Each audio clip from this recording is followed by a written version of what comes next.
Welcome to Daily Wisdom, Walking the Path with the Buddha, a podcast shared by David Roylance. This podcast is dedicated to guiding you to completely eliminate the discontent mind and the suffering it causes by attaining enlightenment.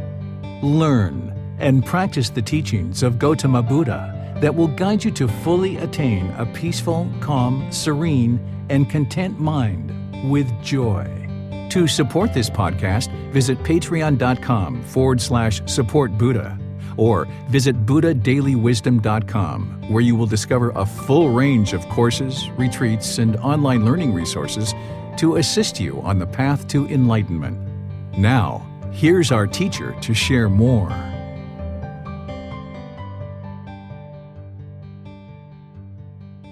Sawadee Kap. Hello and welcome to Daily Wisdom, Walking the Path with the Buddha.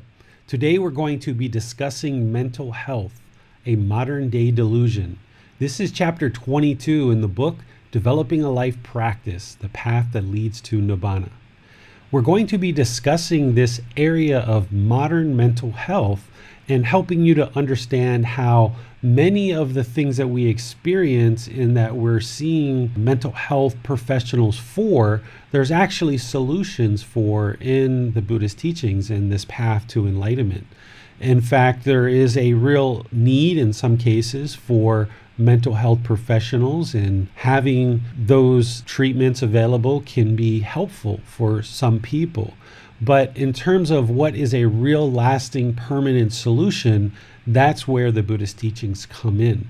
So in order to talk about mental health and understand how that relates to the teachings of Gotama Buddha and this path to enlightenment, it's first important that we revisit the very first discourse of Gotama Buddha to understand the problem, right? Because if we're going to be talking about the solution, which the mental health field offers and what Gotama Buddha offers as well, we need to understand clearly the problem. So I'm going to be discussing the three universal truths today, as well as the Four Noble Truths. And we'll just discuss this to a certain level of detail, just as a refresher for those of you that have been part of the program for a while or have maybe been studying with me for a while. So as we go, feel free to ask questions and interact and really help to clarify what it is that I'm sharing with you. So let's describe the three universal truths and the Four Noble Truths. And remember, as I teach this with you, just like with all the teachings that I share, don't believe anything that I say. It's important that you don't believe anything that I say, because belief isn't going to liberate the mind and help you to acquire wisdom. It's important that you understand what I'm sharing and that you reflect on it. And then you even practice what I'm sharing so that you can then see that it's actually truth for yourself. And that's how you acquire wisdom in this practice. And that wisdom is what liberates the mind, because the mind is then functioning through this new wisdom of Gotama Buddha's teachings. So belief is not going to liberate the mind. Gotama Buddha never said to anybody, just believe me, just believe me, just believe me. No, he encouraged people to investigate his teachings.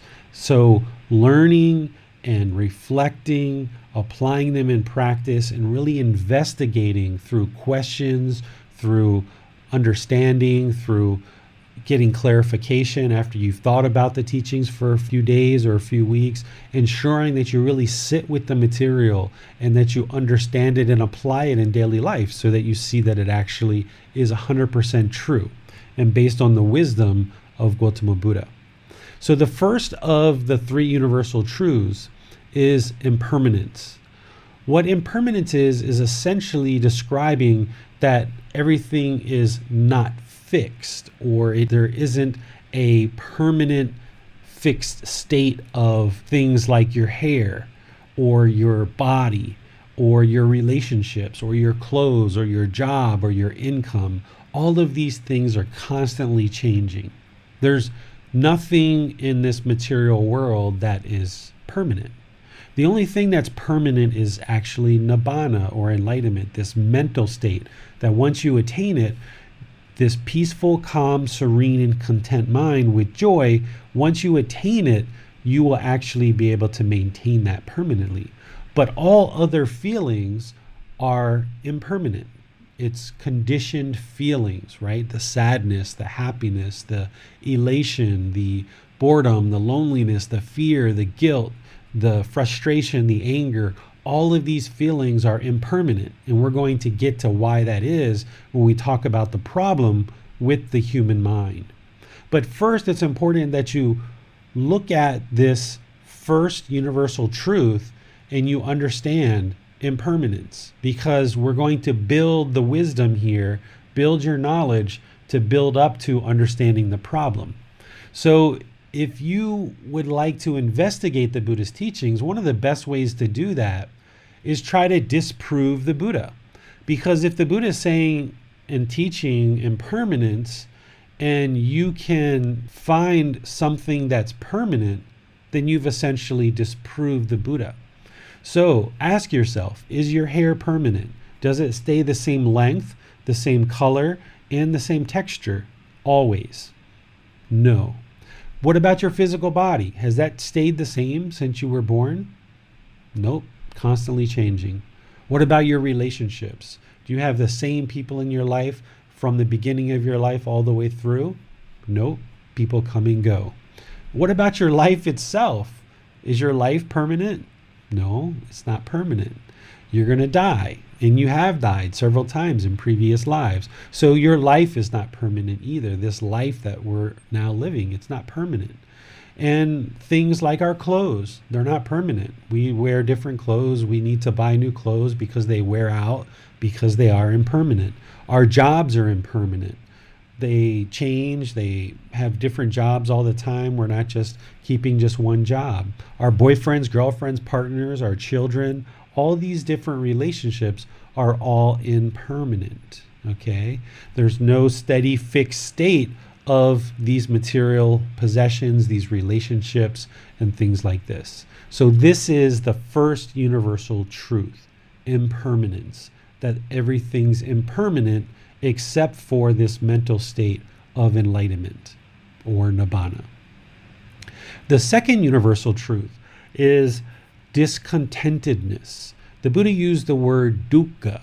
You might be familiar with the word suffering. If you've studied Gotama Buddha's teachings in other places or other venues, they might use the word suffering.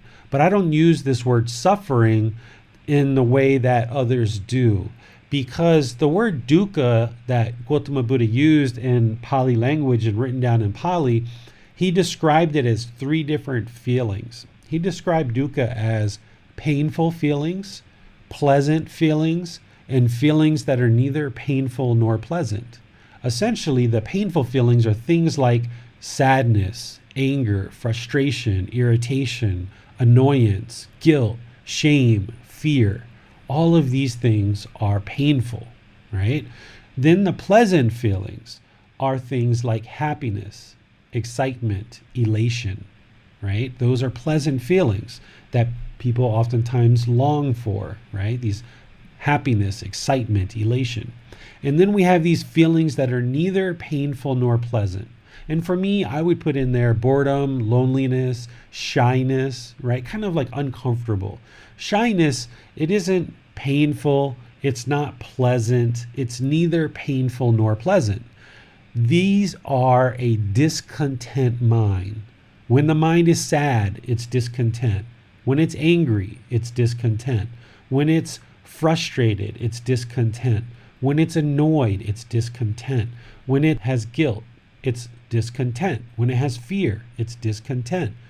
When it has worry, or it's missing people, or missing certain situations, the mind is discontent. Same thing, when the mind is happy, it's discontent. When the mind's excited, it's discontent. When the mind is elated, it's discontent. Why? Because it's impermanent. Happiness is impermanent. It's not a permanent mental state or feeling that can be maintained permanently. Therefore, it's discontent.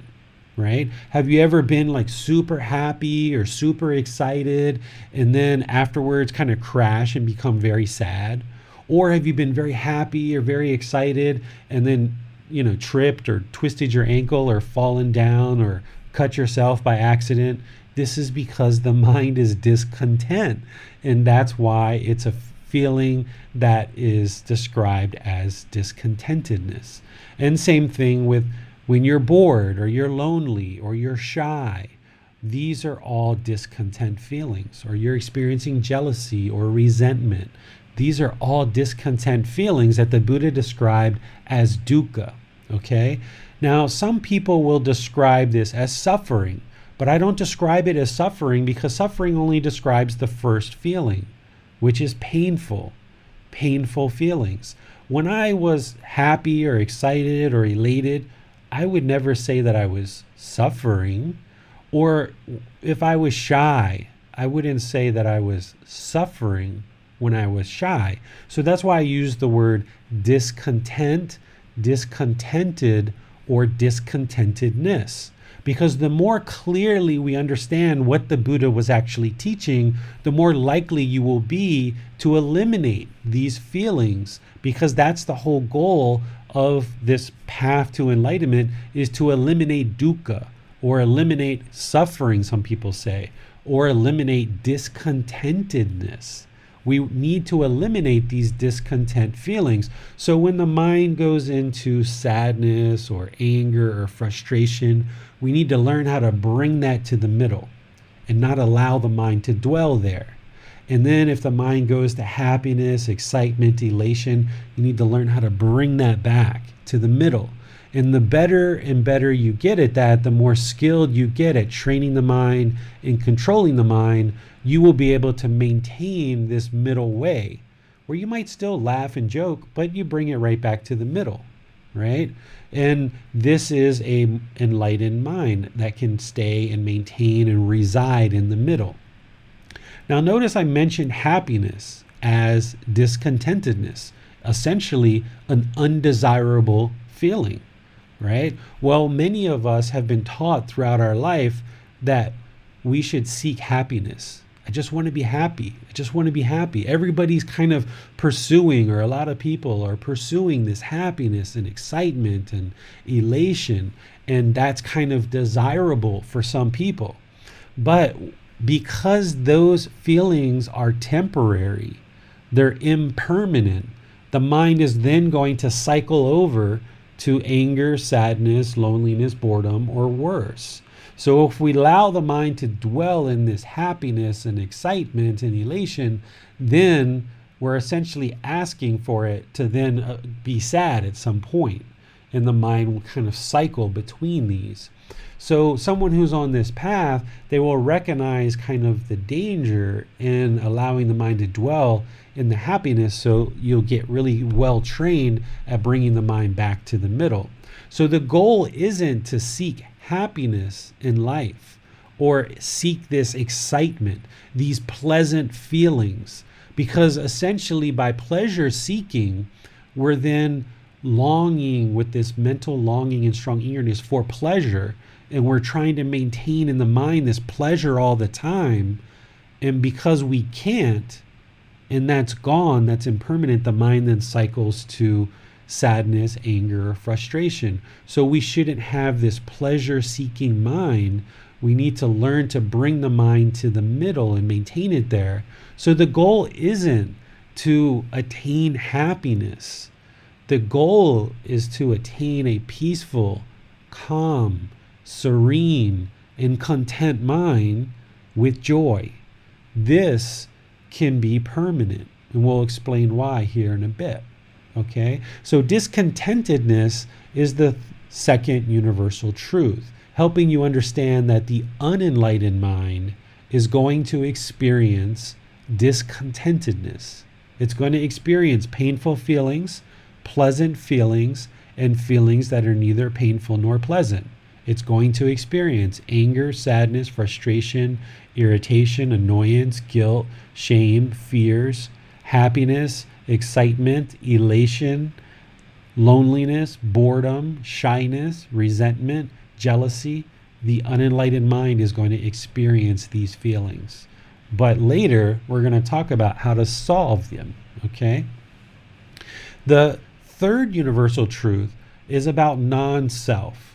Non-self is the third universal truth, and typically a teaching that is understood much better, kind of more an intermediate or an advanced teaching as you really get a lot of Gotama Buddha's teachings learned and understood as a foundation. But let me just introduce it to you briefly here.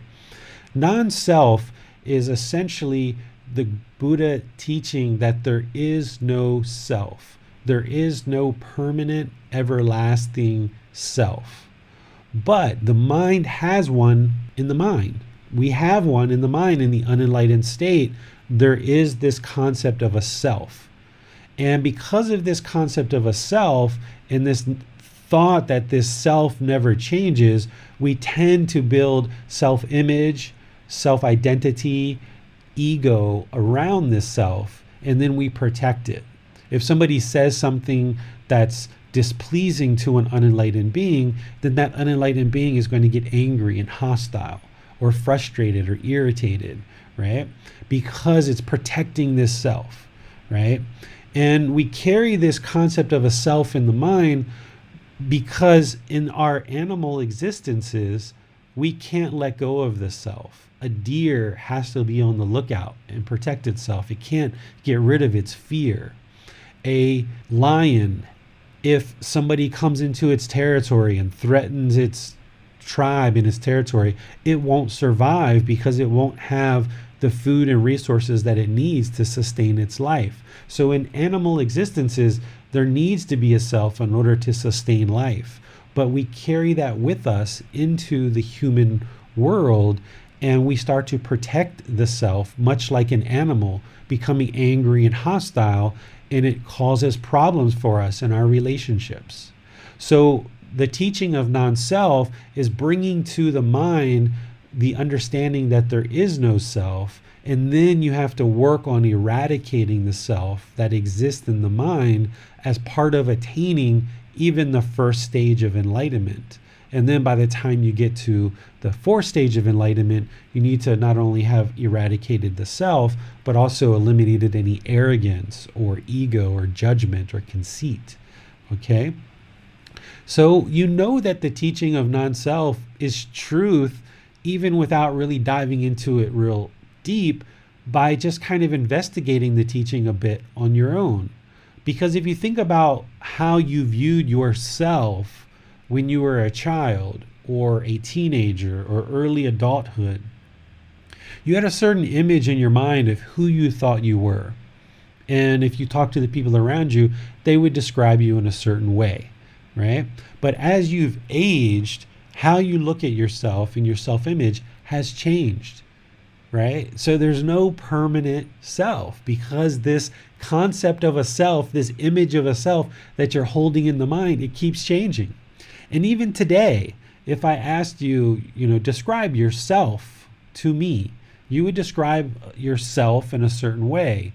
And then if I went and talked to some of your friends and family, they would describe you in different ways, right? So there's not this permanent fixed self that stays with us all the way through life. It's actually constantly changing. It's impermanent, and it's in the mind. We hold on to this self and it really doesn't exist, but because we hold on to it so tightly, it causes us problems. So in order to reach to enlightenment, we need to actually eliminate this self, okay, which is a whole nother topic than what I'm planning to talk about today.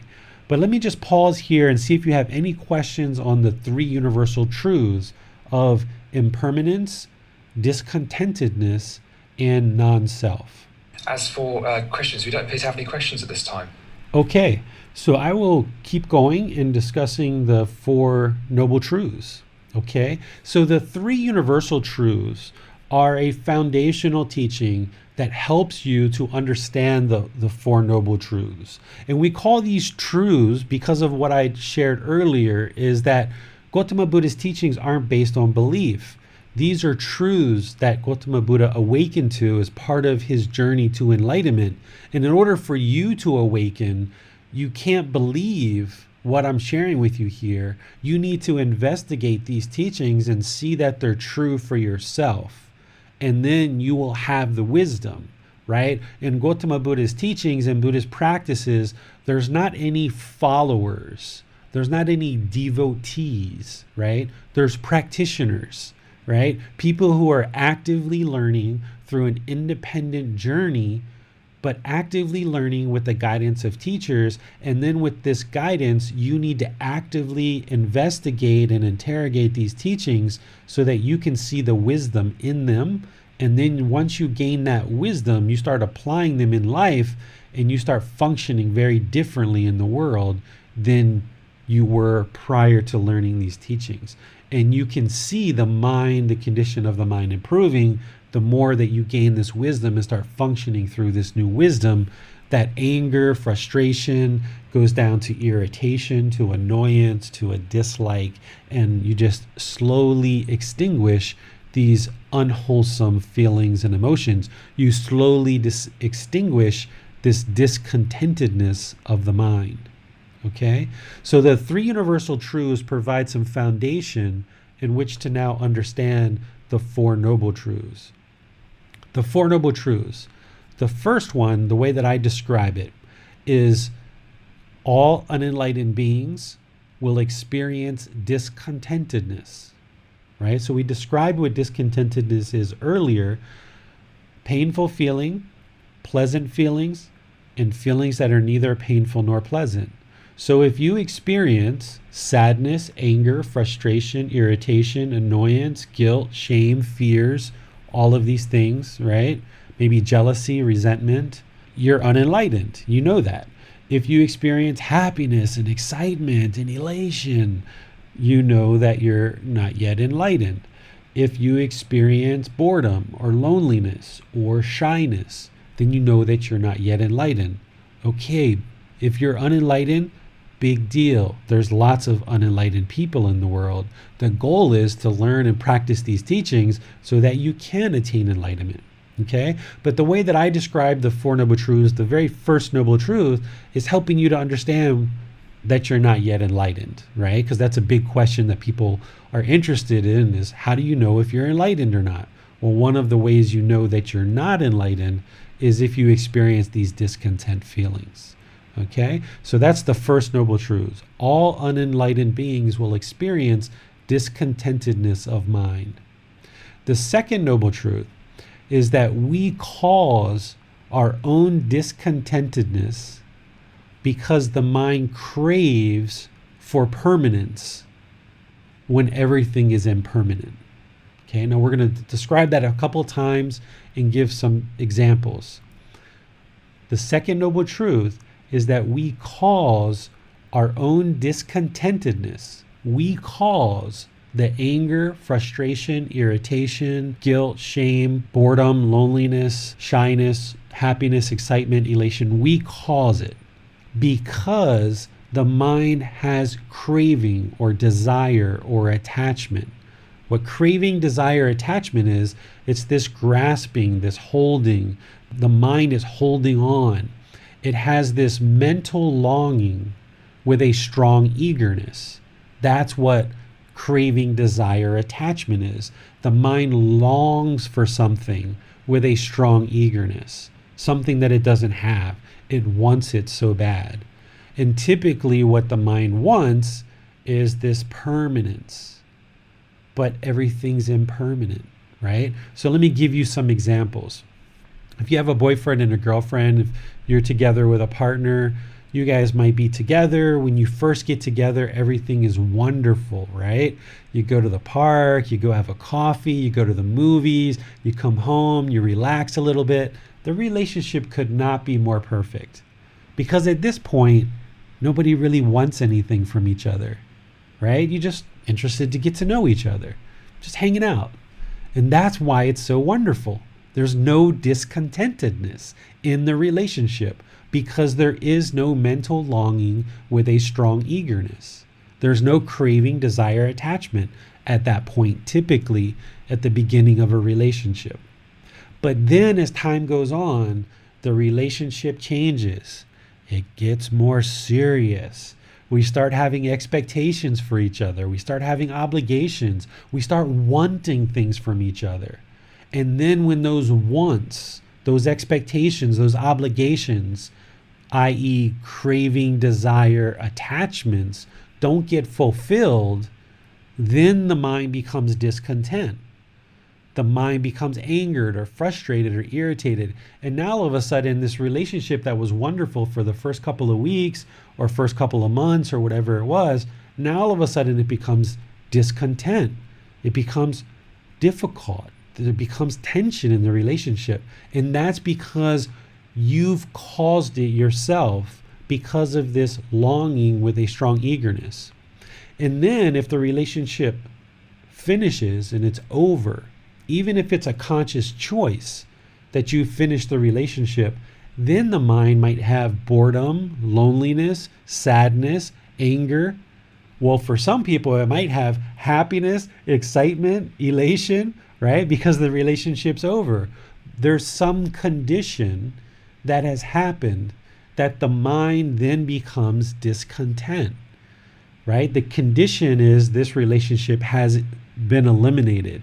And for oftentimes people will get lonely, bored, sad, angered, frustrated because the mind is wanting to hold on. It wants it to be permanent. It wants this relationship long term. And even you've made a conscious decision to split, the mind now becomes discontent.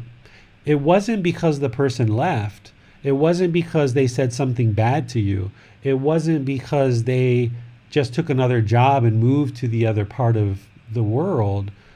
The problem in the second noble truth that the Buddha is explaining is your mind has this craving, this desire, this attachment, this mental longing, wanting things with a strong eagerness. That's what's causing the mind to be discontent. Okay? We are causing this discontentedness ourselves. This is the cause of the discontent mind. Any questions on these first two noble truths? Yes, we have a couple of questions from Joy on Facebook. So Joy asks, so do you not ever feel happy or sad? You will feel joyful, but it won't be based on a condition. Happiness is based on a condition, right? You got a new job, so you get happy. It's based on some condition. You got a new pair of shoes. It's happy or excited because it's based on some condition. You've got a new boyfriend, a new girlfriend, a new car. The mind becomes happy. It's based on some condition. An enlightened mind has removed all the conditions. So the enlightened mind is going to be peaceful, calm, serene, and content with joy just all the time, because there is no condition that's creating those mental states. So you will laugh, you will joke, you will have joy, but it's not based on any particular condition. And then you can bring the mind right back. You're not going to dwell in those happy feelings, craving for them to continue. What happens in the unenlightened state is the mind craves those pleasant feelings, and it keeps craving and craving and craving and wanting those. And since it can't hold on to them permanently because they're all based on a condition, then the mind goes to sadness or anger or worse. Joy also asks, I have a strong desire for more stable emotional states, to be able to think before I react, to know I have value and not worry about what other people think. This is what has brought me here. Isn't a desire for peace and calm what draws people here? That might be what starts the path. That might be the reason why people start the path. But what you need to evolve to is pursue the path to enlightenment as an interest, as an objective, as a goal. The more you want enlightenment or crave nibbana, you're not going to be able to get it. You have to actually even eliminate the craving, that longing and strong eagerness for enlightenment. So that initial desire might be what brought people to learning the path because they really would like peace, but we need to like it. We need to be interested in it. We need to have a goal. We need to have objectives. We need to seek it and pursue it, but not with a longing and a strong eagerness, right? We can't allow the mind to become complacent or lazy. We need to maintain our dedication and our commitment to learning and growing. But if you do try to pursue this path with a longing and strong eagerness, you're just going to keep getting frustrated more and more and more because you still have craving. You need to eliminate. That's the third noble truth that we're going to get into, is you need to eliminate the craving, desire, attachment. Shital on Zoom asks, how can you make your mind contented if we do not have expectations of anyone? Expectations are you or me or whoever trying to get other people to do certain things. And what happens with this craving, this poison of craving, this unwholesome root, this fire of craving, is we think that this object of our affection, this outward seeking of getting everyone to do things our way, is what's going to please the mind.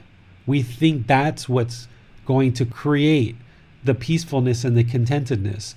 But what it does is it creates a little bit of happiness. If you convince somebody to do something your way, you might be happy for a period of time, but now your expectations change because your expectations are impermanent. So even if you train your kids or train your partner or train your parents or your friends to do certain things that you would like them to do, it's a never-ending pursuit because your expectations keep changing. And they keep changing as people too. And not everybody can do things the way that you want them to do it. So you can't train the entire world to do things your way in order to attain peacefulness.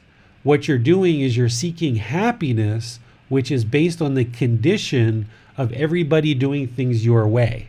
And as long as they do things your way, i.e. your expectations, then the mind will be happy. But as soon as someone doesn't do it your way, anger, frustration, irritation, that's where it comes in. And what you need to do is, instead of trying to train all these people to do things your way with expectations, you need to train your mind not to have these expectations. Now, in certain relationships, there needs to be baseline foundational kind of requirements for a healthy relationship, like politeness, kindness, respectfulness, talking polite to people. It's understandable that you would only involve people in your life that you feel are not hostile to you or not aggressive to you, right? But I don't consider that an expectation. I consider that kind of a foundational requirement in order for there to be a healthy relationship. But what causes problems is when we start putting expectations on others, and now we expect them to fulfill these expectations. And then even if they fulfill 1, 2, or 3 of these expectations, and they do that for a period of time, there's going to be a second or a third person that enters the picture that's not doing things the way that you expect. Or your expectations will change. And now you have to train them to do more things and more things and more things. So you're just going to be on this never-ending quest of trying to train the world to do things your way. And then when they don't, you're just going to keep being angry, frustrated, irritated, and the discontentedness just continues. So by eliminating this craving, this desire, this attachment, this mental longing with a strong eagerness, i.e. expectations, obligations, and wants, then you can train the mind to be peaceful, calm, serene, and content with joy, because you don't have any conditions in which those mental states need to be created. If your son goes outside and plays in the dirt, okay, you can be fine with that. Or if you see him and you don't want him to play in the dirt, you can just say, hey, don't play in the dirt. You're making a mess. Come inside or clean up, or however you would like to do that. But if you have all these expectations, those are just conditions that you're trying to get met in order to feel these pleasant feelings. So if you remove the conditions and you just find way to exist peacefully with other people, to peacefully coexist, you can be peaceful, calm, serene, and content with joy. Chital has also made a comment that believing that things are impermanent makes me feel fearful. You shouldn't believe that anything's impermanent. You should see it for yourself, that for sure, 100% truth with wisdom, that everything is impermanent. And the reason why that might make you feel fearful is because your mind craves permanence. You haven't trained it to accept and understand impermanence. So because the mind is holding on with permanence, when the mind starts experiencing impermanence, that's when the discontentedness comes in, the guilt, shame, or fear in your case. So you're essentially proving right here that the second noble truth is 100% true. And hopefully you see the wisdom in that, that the mind craves permanence, right? We cause our own discontent mind because the mind craves permanence when everything's impermanent. So now with your mind craving permanence and expecting everything to be permanent, when the impermanence gets introduced into the picture, that's why your mind's discontent. That's why you're experiencing the fear. You're causing it yourself because your mind is holding on and it wants this permanence. And now when it starts realizing that things aren't permanent, the mind becomes discontent. And you're causing it yourself because you haven't yet had exposure to these teachings to actually train the mind so that you can then accept impermanence and train the mind to accept impermanence. That's why you're causing your fear, because you're still holding on and craving permanence. We have a question from Minal on Facebook. She says, I suppose the opposite of craving is complacency. How do I overcome this? I think my complacency is a cover-up for deeper insecurities, a disbelief in myself stemming from childhood trauma. I think my complacency might be one of my biggest hurdles.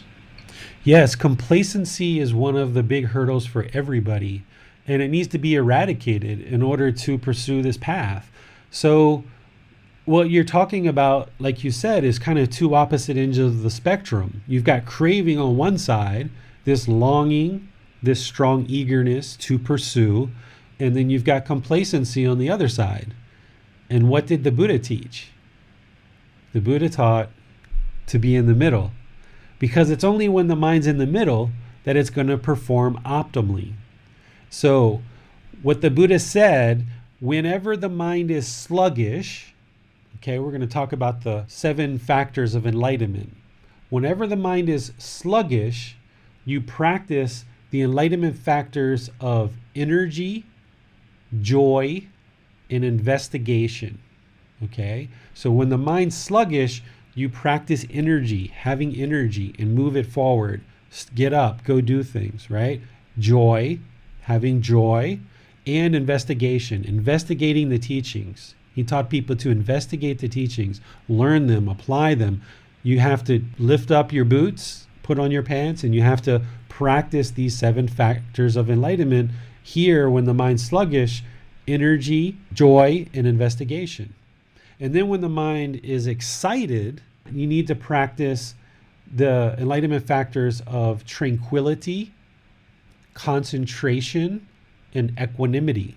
These are all in chapter 3 of the book.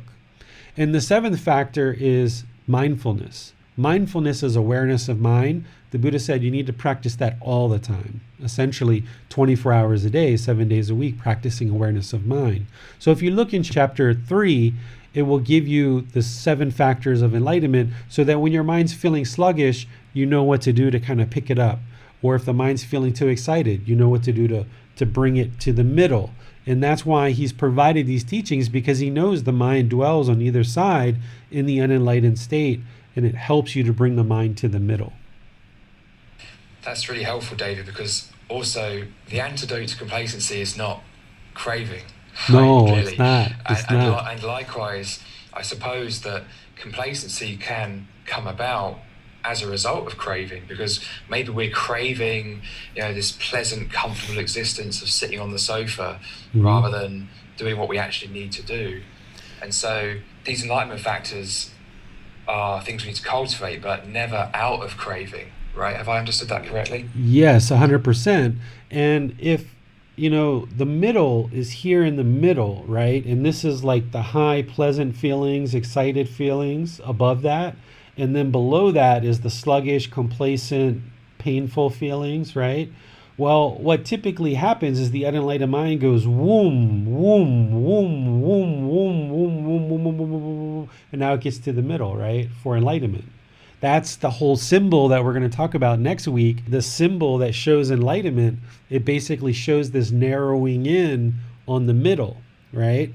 So if somebody comes to this path with craving, desire, attachment for the path, for enlightenment, then as they're trying to correct that, they may drop down to complacency, right? And the mind is just going to keep flipping up and down, up, back and forth between excited to sluggish, excited to sluggish. And that's why we have the 7 factors of enlightenment to help us kind of fine tune that.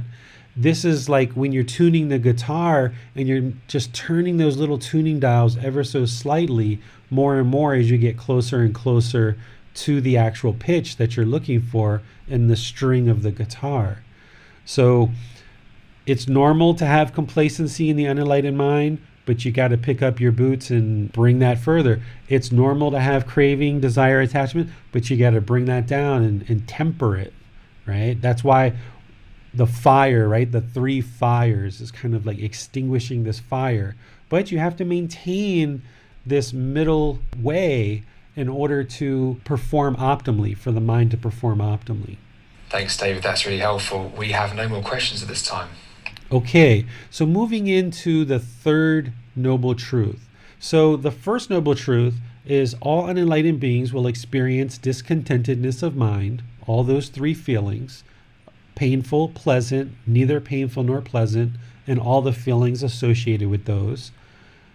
We cause our own discontent mind through craving, attachment, desire, craving for things to be permanent when everything's impermanent, essentially. The 3rd noble truth is that we can eliminate the discontent mind by eliminating the craving, desire, attachment. Okay, by eliminating that longing for a strong eagerness for everything to be permanent, then we eliminate the discontent mind. Okay, and there's lots of longing and strong eagerness that the unenlightened mind experiences, not just for enlightenment, but for a boyfriend, for a girlfriend, for an income, for a house, for a car, for friends, for new clothes, for, many, many, many different things that the mind longs for, right? And because of that, the mind is causing itself to be discontent. But what we need to do is train the mind through Gotama Buddha's teachings to eliminate that mental longing with a strong eagerness that the mind holds on to all of these things and craves and has this longing and this strong eagerness for things. Okay, so that's the 3rd noble truth, is that we can eliminate the discontent mind by eliminating the craving, desire, attachment, the mind's tendency to hold on and have this longing with a strong eagerness.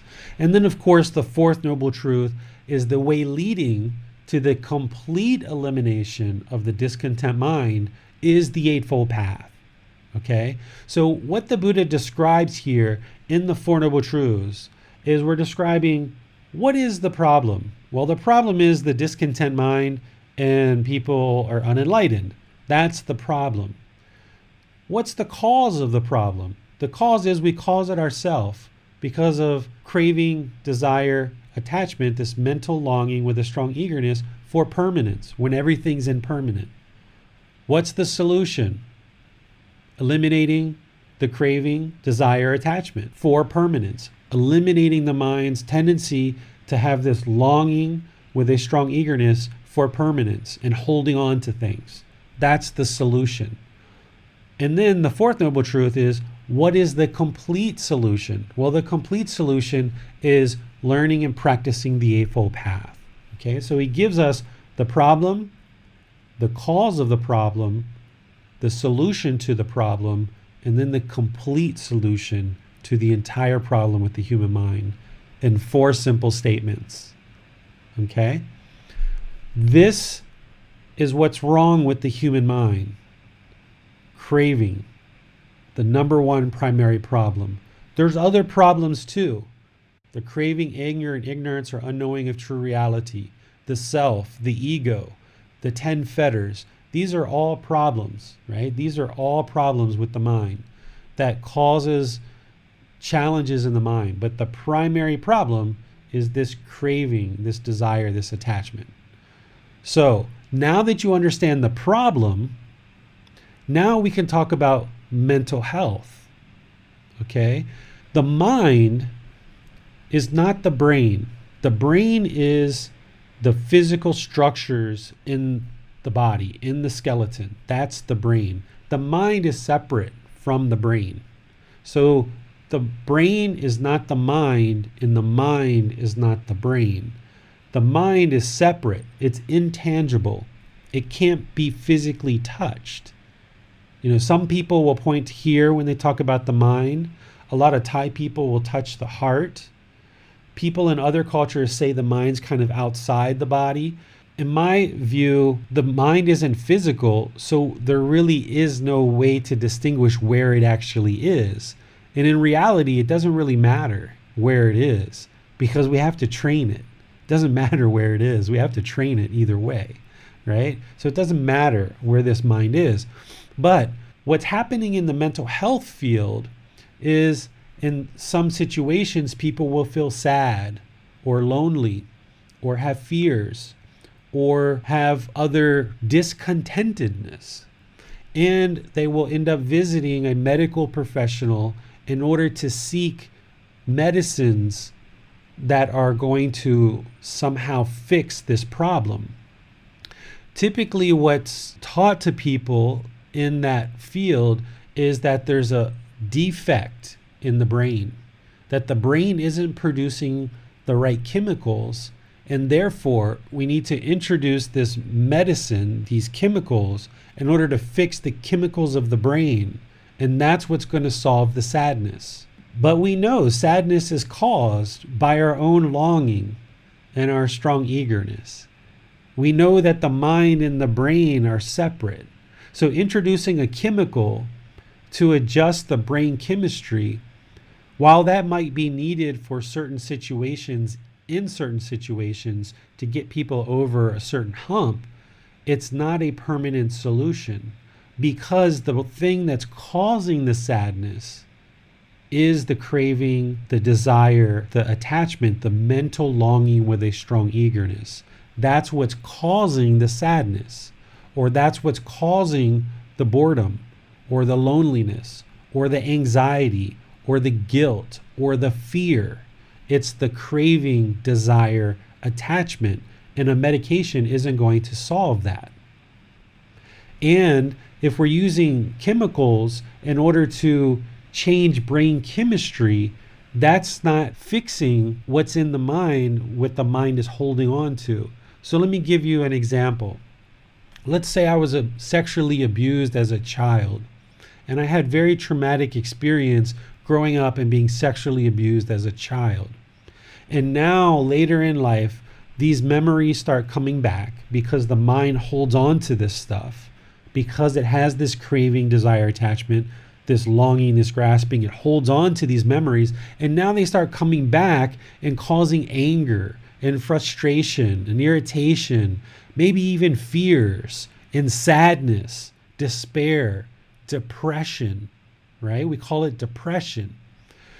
Well, if I take a medicine to change the chemicals in the brain, this isn't going to release these traumatic experiences that I had as a child. What needs to happen is the mind needs to be trained to let this go. And a lot of times in mental health therapy, which includes medicine and talk therapy, a lot of times talk therapists will want the person to relive these experiences and bring them up in the mind and kind of relive these traumatic events that happened from their childhood or some other time in their life. And bringing them back to the mind can actually cause a lot of discontentedness because these memories are now being refreshed in the mind. And what I'm sharing is through Gotama Buddha's teachings, if you learn things like the 3 universal truths, the 4 noble truths, the Eightfold Path, the 5 precepts, the 4 Brahma Viharas, the 7 factors of enlightenment, you learn meditation, you learn all of these teachings, you can actually train the mind to let go of these painful feelings, to let them go.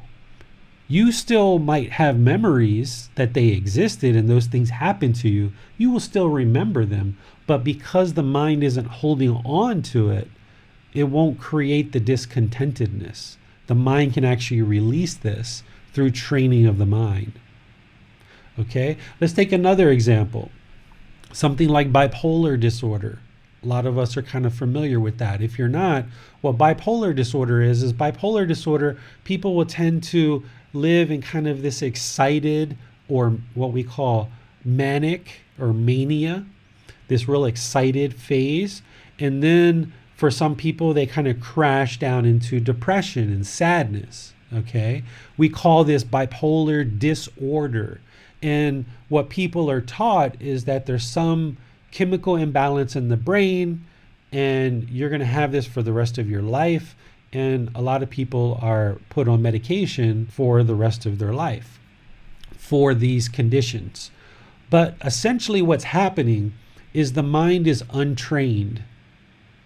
The mind can't be controlled because it's untrained. So the mind will go to these pleasant feelings, these excited feelings. It will oftentimes crave these excited feelings. Bipolar people oftentimes will crave sexual activity. And they'll have, in the manic phase, they'll have a lot of sex, because they're craving these pleasant feelings, right? They may even steal things, or they may talk really fast or really rapidly because the mind is racing really quickly. It has a lot of activity.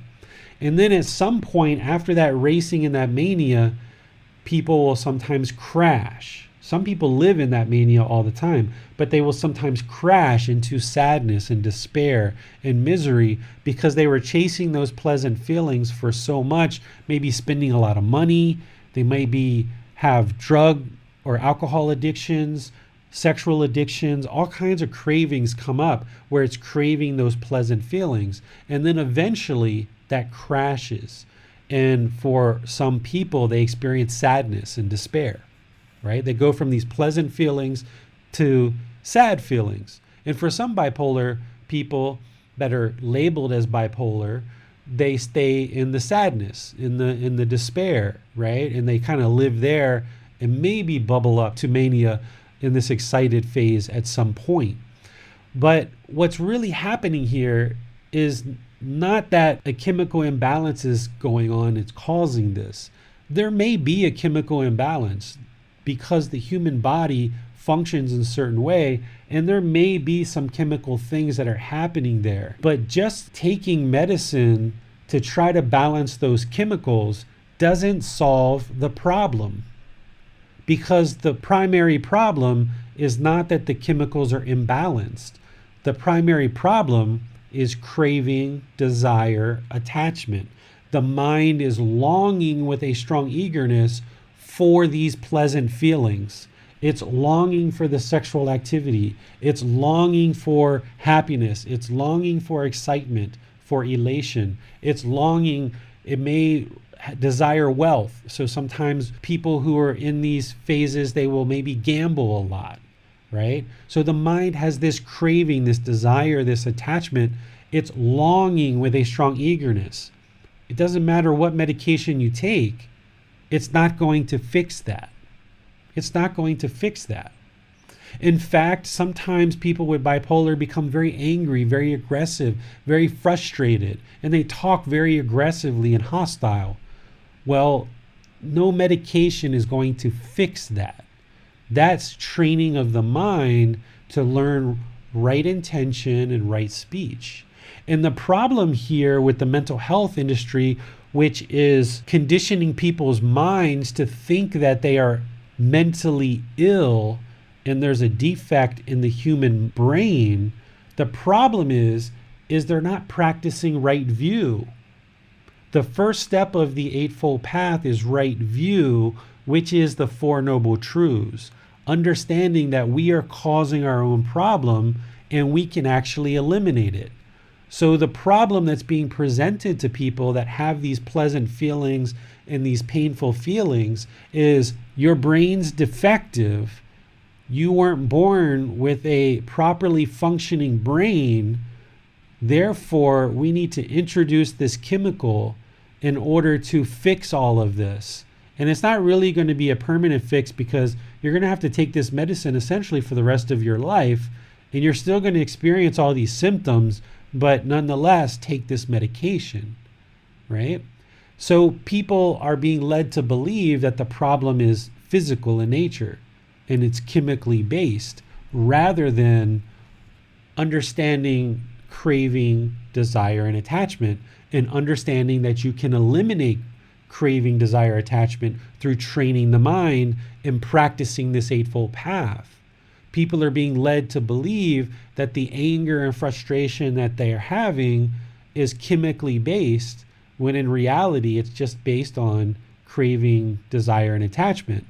They're being led to believe that they speak hostile and angry because of this chemical imbalance, when in reality the mind just isn't trained to practice things like right view, right intention, right speech, right action, right? And oftentimes people get relegated to medications for the rest of their life.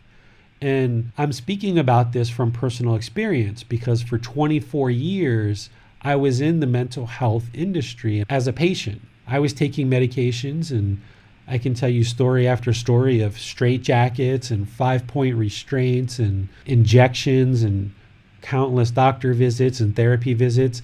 Nothing ever worked. I couldn't even sleep at night without taking a bunch of pills. And this is because the mind is holding on to various traumas, various experiences, various conditioning that is causing the mind to be sad. Or it's longing for this happiness, and it's wanting these certain conditions of sexual contact, gambling, money, alcohol, drugs, and they're chasing this pleasant feelings. So I've completely eliminated all the medication for almost 2 years now. And I was told that I was going to be on this medication for my entire life, that my brain was defective. Well, if you weren't sad when you went in to see the doctor, going in and talking to the doctor and hearing that you have a defective brain will certainly make you sad. Right? So when I eventually got to doctors and I was told that I had this defective brain that I was going to have to live with for the rest of my life, think about how a person in authority with this white jacket on and telling you that you have this defective brain and you've got to take this medicine for the rest of your life. Think about the conditioning and the impression that makes. In my case, I was 20, 21, right? And sure, I was having hallucinations. Sure, I was having delusions. Sure, I was hearing voices that other people weren't hearing. Sure, I was seeing things that other people weren't seeing. And people describe this as delusion and hallucinations and hearing these voices, right? Potentially schizophrenia. But these are people that are unaware of things like the cycle of rebirth. They're unaware of these previous lives with residual memories that we have in the mind, and these can come back as voices. They're unaware of these 5 realms of existence that when the mind starts to awaken, you can actually get contact and communication from these various realms, from the afflicted spirits, from the heavenly realm. You can actually tap into these other beings, and these other beings can tap into you. And if you're unaware of this stuff and you don't have the knowledge or understanding of these things, and you can't comprehend what's going on, and you start hearing these voices of people and you don't realize that those are prior lives, then the mind becomes even more untangled and it starts to unravel. Or if you start getting this kind of divine energy or this demonic energy from the afflicted spirits realm, and you're not understanding what that is, and you're not around people that understand it, sure, they're going to tell you you're mentally ill because they've never seen this before. They don't have this understanding. And what's going to happen is they're going to put you on medication. And in certain situations, if you're having hallucinations and delusions, medications may be the answer for you. When I was in those situations where my mind had completely unraveled and I was having hallucinations and delusions, there is no amount of meditation that was going to fix that. There's no amount of learning the Eightfold Path that was going to fix that. There's no learning the three universal truths and the Four Noble Truths. It's too late for that at that point. You know, I needed the medication to bring the mind to a more kind of stable place. But if we start our children off and if we all understand these things and we practice these things, your mind's never going to get to that point where you're having all those hallucinations and delusions because you're training the mind actively as you go through life. So if these mental illnesses are truly a illness and a condition of the brain, a defective brain, we would expect to see these same defects across all populations of people because it's a human problem with the physical brain. So we would expect everyone in the world to have these same problems. But here in Thailand, we don't see that. We don't see a large population of people that have what we would consider maybe mental illness and put on medications. They actually go to the temple and they get help for their mind through training with the Buddhist teachings. Additionally, if this mental health industry is actually helping, because it's been available for however many decades now, we would expect that the number of cases would be declining. We would expect that the more people that rise up that have this defective brain, they get this medicine and then the number of cases would start declining. We don't see that. We see a proliferation of these mental illness diagnoses. We would also expect that where these mental health professionals in this industry and this discipline is the strongest, places like America and other Western countries, we would expect that if this mental health industry was really helping and was really solving a real problem, we would expect the population of people in these Western countries to be among the most mentally stable and mentally fit populations in the entire world. But that's not what we see, right? What we see in America is we see mass shootings, we see a lot of mental health issues, we see a lot of symptoms of sadness and despair and anger and frustration, hostility, right? And it's just because in America and other Western countries, they don't understand the three universal truths. They don't understand the Four Noble Truths. They don't understand the Eightfold Path. These teachings haven't really permeated in that culture yet. And because of that unknowing of true reality, the people have tried to figure out what's going on here, and they've related it to brain chemistry, which what I'm saying is it's not 100% correct. It's not 100% truth. And it doesn't matter how much medication that we take.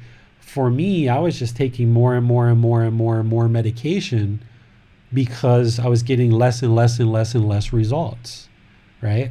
It wasn't until I discovered Gotama Buddha's teachings, fully understanding his teachings and training the mind in his teachings, that the mind became peaceful, calm, serene, and content with joy permanently and no medications, right? And it was only by me being here in Thailand and having access to these teachings that I was able to do that. And one of my goals now is, through my experiences of the mental health industry for 24 years and my experience around these teachings for almost 20 years now, is now to bring these teachings to the Western audience and anywhere else around the world that is interested to learn, so that people who are taking these medications and have been told they have a defective brain can understand that that's not what actually is happening.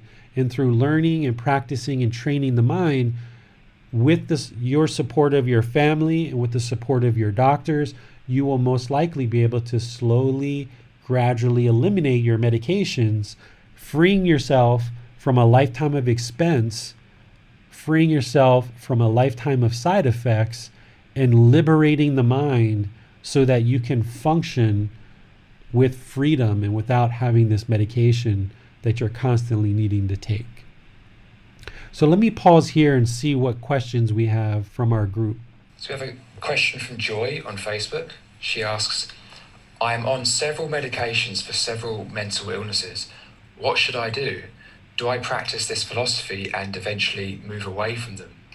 Yes, that's what I would suggest, is the more that you learn about Gotama Buddha's teachings, and you've got guidance, right? You've got a book, you've got YouTube videos, podcasts, you've got quizzes, you've got online classes, you've got in-person classes. You can reach out to me privately and have private discussions with me to learn how to practice these teachings. You've got the Facebook group to get help. I'm providing all of these resources to help you learn and practice, right? You've got to get stable with these practices, right? If you're just starting out and you haven't really learned these very deeply, you've got to learn these teachings very deeply and start practicing them for a period of time, and then you will know for yourself. That's the beauty in Gotama Buddha's teachings, is because they're not based on belief, you will see the condition of the mind improve, and you will know for yourself when is the right time to start decreasing your medicines. I've worked with several students who have done the same thing, who have learned these teachings. I don't tell people to get off their medications. I don't instruct you when to get off your medications, but you will know for yourself, because the mind will gradually improve. And when you're ready to get off medications, if you would like guidance in terms of gradually reducing them, letting your doctor know, having the support of your family, things like this, I would give you that advice. But you can absolutely reduce and eliminate these medications. I don't know 100% of what your illnesses are that they're saying are an illness, but if they're the typical depression, bipolar, anxiety, eating disorders, phobias, OCD, ADD, ADHD, PTSD, all of these things, even multiple personality disorders, right? This is just memories from past lives that are coming into the mind, right? There's so many mental illnesses that we can look at and we can directly relate to the teachings of the Buddha. And depending on what your conditions are, again, in consultation with your doctor, with your family, but first through learning and practicing these teachings, you will see the condition of the mind improve, and you'll be able to reduce and then eliminate these medications. Okay, another one from Joy and also one from Deborah. I've combined them into one question. So Joy asked, also, it isn't related to mental health always, but I have medical issues that also cause pain. Is medicine okay for that? And then Deborah asked, would medication be regarded as intoxicants? Okay, good questions. So because we're talking about mental illness, in medical conditions that can kind of actually be precursors to enlightenment, right? So if the mind starts having these residual thoughts and memories of previous lives, it can kind of show you that your mind's starting to awaken, and that's why you're having these residual memories. I also was diagnosed with muscular sclerosis when I was in America, and I was told that I was going to need to start taking injections, and I was probably not going to be walking within 10 years. Okay, that was 7 years ago. Okay. And when I came to Thailand, they said, you don't need to take it yet. Your symptoms aren't that serious. See what happens now that you're in Thailand. So even symptoms of things like muscular sclerosis, I realized through learning and practicing these teachings, through being in this environment, through eating this healthy food that's here in Thailand, all those symptoms were eliminated as well. The pain that I was experiencing with muscular sclerosis, or what I was told was muscular sclerosis. So I would have pain, joint pain, I would have pains in my muscles, I would have twitching, I would have numbness and tingling in various parts of my body, all different kinds of things, right? And I chose not to take that medicine. And I went to like one of the best doctors in all of America because I had really good insurance at that time. It was a doctor at George Washington Hospital. And I chose not to take the medication. And I just had a feeling that wasn't the right road to resolve this. So whether you take medicine for pain or not is a personal choice. You need to decide when and how to take medications. Taking medication by itself, there isn't anything wrong with medication. What's wrong is the overprescription of medication, right? The reliance on medication. Of course, if you have certain conditions and you need medications, there's medications like for diabetics where their pancreas just isn't working and they need insulin. Without that, they're going to die, right? That is absolutely medication that's needed in order to sustain life. And the longer they sustain their life, the more they can train the mind and reach to enlightenment. But certain medications kind of get overprescribed. Certain pain medications and medications in the mental health field and so forth oftentimes get overprescribed. So you have to decide on a case-by-case basis whether you really truly need this medication or not, and whether or not it really is warranted for your particular situation. Taking medication is not an intoxicant if you're doing it for medical purposes. If you get hooked to opioids and you're taking it for the high, or for example, there's people nowadays that smoke marijuana because they feel sad or they have anxious feelings, right? And they say this is a medical reason why I need to take the marijuana. Well, there's no doubt that marijuana is a medicine that can help things like seizures and other medical problems in the world. But if we're taking things like marijuana for sadness or anxiety, these are things that the Buddhist teachings will solve. The more you learn and practice to train the mind and control the mind, you actually solve those types of problems. But if you're taking, like for example, if you get a headache, and you decide to take medicine to alleviate the headache, there's nothing wrong with that. That's not an intoxicant. But what you should do is have some awareness of why this headache came. Because headaches come for a reason. You experience pain in the body to tell the mind something's wrong. So if you're having a headache, it can be lack of sleep, it can be dehydration, it can be caffeine, it can be you're too busy, stretched too thin, you've overwhelmed yourself with too many tasks. So if you're just relying on the medicine and not paying attention to the decisions that you made in your life that is causing the headaches, then you're just going to be relying on that medicine all the time, right? So you have to get in touch with why has this headache occurred? And if you're practicing mindfulness meditation, if you're practicing breathing mindfulness meditation and you're developing awareness of mind, then you will be very aware of what you're intaking into your body. You'll be very aware of your daily activities. And when something changes, then you should know why this headache has come on, right? And maybe you decide to take that medicine to alleviate that pain in that particular instance, but then you realize you're not getting enough sleep, and you make decisions to make sure you get enough sleep. Or you take the medicine to alleviate the headache, and then you realize, I've been drinking caffeine, and this is why I have the headache. Or I'm detoxing from caffeine, and this is why I've got the headache. So you've got to look at the deeper reason of why you have the headache, because the more enlightened you become, you won't have headaches. because the mind is functioning optimally, right? You will have so much awareness of mind, you won't have any stress, you won't have anger, you won't have frustration, you won't have all of these discontent feelings, and you will have such awareness of mind, the mind will be optimally performing in the middle, and you won't experience headaches.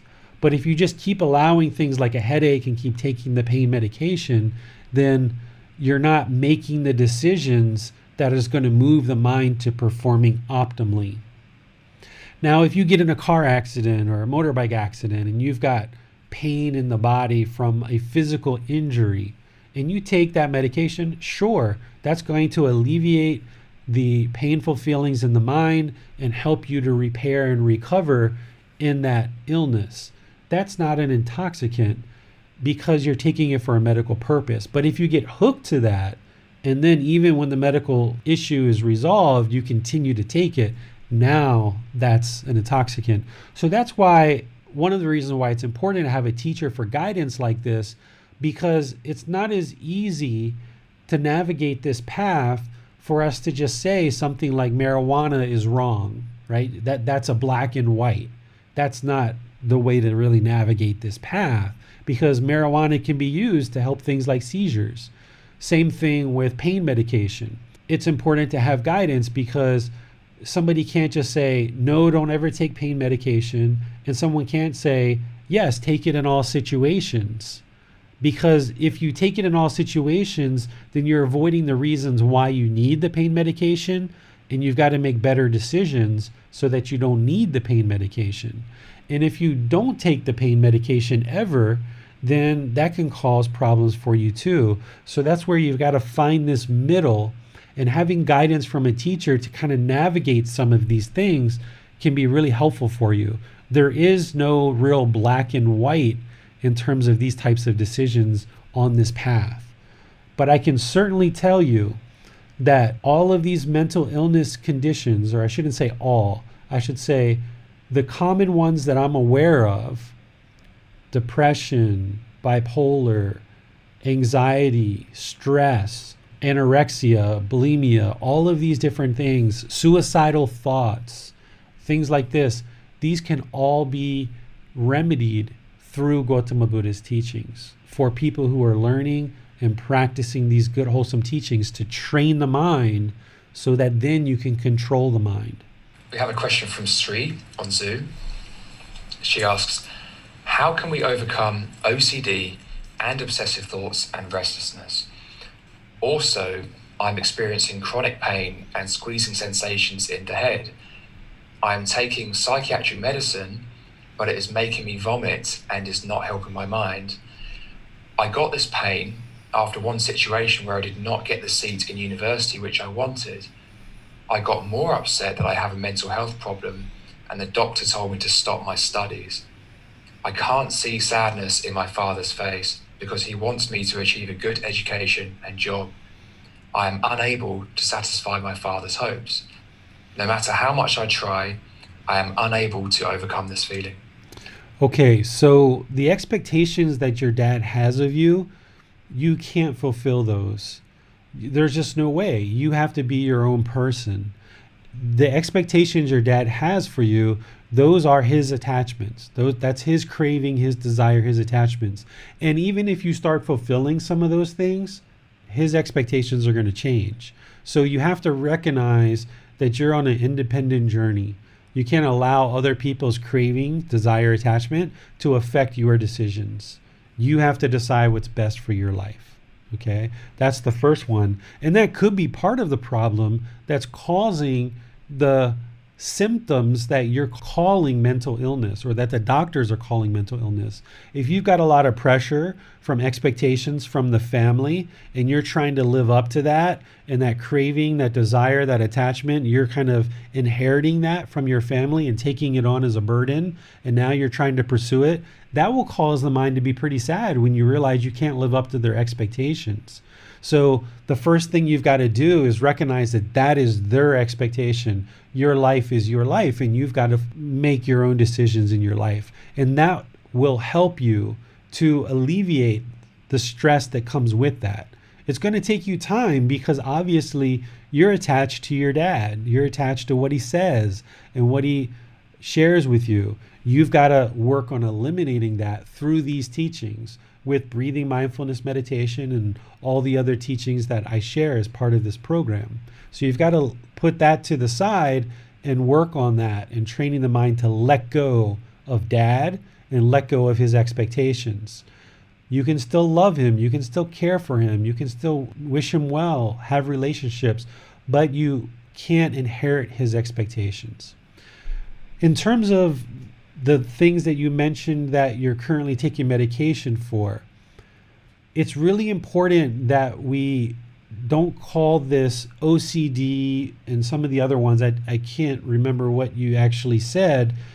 Max listed a whole bunch of them there. But it's important that we don't call it those things, because as long as we call it OCD or fears or whatever, we call it phobias, whatever, we still are associating it with a mental illness, and we're still considering it a defect of the brain. But it's not. Depending on what your OCD is, because what people call OCD is really just a grouping of symptoms. So what we have to understand in order for someone like me to help you is understand what are the symptoms that you're experiencing. This label that's been given, OCD, the first thing I do, and that's why I don't remember all the things that Max just said, because the first thing I do is I throw those things out. Because those labels of OCD, bipolar, whatever else was in there, I just throw those out because those are just labels kind of grouping 10 or 20 different symptoms. So what we got to get to is, what are the symptoms? Are you having repetitive thoughts? Are you trying to be perfect with every little thing that you're doing? Are you a perfectionist? What is it that really is happening here? And if you want to share that information about what symptoms you're experiencing, or you want to have a private discussion with me, we can do that. Because what we need to get to is what the symptoms are. And this is where I really want to make this clear, and I made it clear in the book. The anguish and suffering that people are experiencing and these symptoms that people are experiencing are 100% true. The anguish, the suffering, the symptoms, the sadness, the loneliness, the worry, the obsessive thoughts, all these different symptoms, the anguish and suffering that comes with that is 100% real. There's lots of people in the world that have discontentedness of mind. That is real. But what we're labeling it, OCD, bipolar, depression, all of these things, and it's a mental illness, that's what I'm saying is a delusion. It's a modern day delusion. It's not true, right? So if we get to the heart of what is your mind actually doing, i.e. what are the symptoms, then I can really help you in order to alleviate these symptoms. And then working with your doctor or your family, you can start to eliminate these medications. But you need to first get skilled in understanding Gotama Buddha's teachings and applying them in your life along with meditation so that you create some stability of mind. And once you start getting the stability of mind and you start seeing that and experiencing what that feels like for the first time of having that stability of mind, you'll know when it's the right time to start eliminating your medications if you choose to do that. Yeah, so one of the other things that Sri mentioned was, I don't have any guides or teachers from outside other than these Facebook groups, other than this Facebook group and online. I am from India, and here there are no followers or temples of the Enlightened One. If you would like help, that's what I'm here for. I can teach anybody anywhere in the world, luckily with modern technology, and all the resources that I share are shared freely and openly. There are a small group of people who do support me with some financial donations, but I don't expect it, but it is needed, but I don't expect that. So if you find yourself in a position where you can support me, that's fine. But if you don't have donations or something, that's fine as well. I'm willing to help you and anyone else in the world free of charge, openly, without any expectations from me, any obligations. So reach out to me. You can friend me. You can send me a message. I will schedule some private time where we can talk by audio or video, because your case sounds like it's more involved than what we probably have time for in a public class. And some one-on-one time would be really helpful to get you started and get you moving through these teachings. So I'm offering the support and guidance to you. You just need to reach out and connect with me and choose to step forward in order to learn and practice the teachings. We have a question from Shital. How do you get over your longing for your parents' love and acceptance? I am suffering from severe depression. My parents always placed high expectations on me, and I always went on to pursue them in trying to get their love and acceptance, even while my likings were at odds with theirs. And in the process, I developed depression. And now I either feel lonely or feel like crying all the time. Is it possible to cure depression? Is it possible to let go of my craving for unconditional love, mostly from parents, and this never gets met? So I'll ask you, great question, by the way, so I'll ask you, Gotama Buddha said that we cause our own discontent mind and we can eliminate it. Discontentedness is this sadness that you're talking about, these painful feelings. We can eliminate this 100%. What people are calling depression is essentially just sadness. It's deep, deep, deep sadness, deeply rooted sadness. The mind feels almost stuck, right? I remember I was labeled with depression. I had a lot of sadness in my life. I remember those times. You can eliminate it. If I can eliminate it, you can eliminate it. You can train the mind to eliminate this craving, this desire, this attachments that are causing the sadness. But you need guidance and you need help and you need resources to do that, right? What you need to do in order to eliminate this longing with a strong eagerness for your parents' love and affection is, first, you have to understand that you're causing this sadness yourself because of that longing, and it sounds like you do. And then secondly, you need to understand what is love, because love isn't what you understand it to be right now. In the unenlightened state, we misunderstand love. We think that these obligations that we're fulfilling is going to create love. But love is unconditional. True love is unconditional. I don't know if you've had any open talks with your parents. I don't know the condition of how your parents think of things, if they are indeed putting these expectations on you, or if you're putting them on yourself. But true love is unconditional. And if your parents aren't giving you unconditional love, if they are in fact putting expectations and obligations on you, then that's a problem that they're having, but you're making it your problem because you're accepting those expectations and obligations rather than you realizing that that's their expectations and obligations, and that's not true love.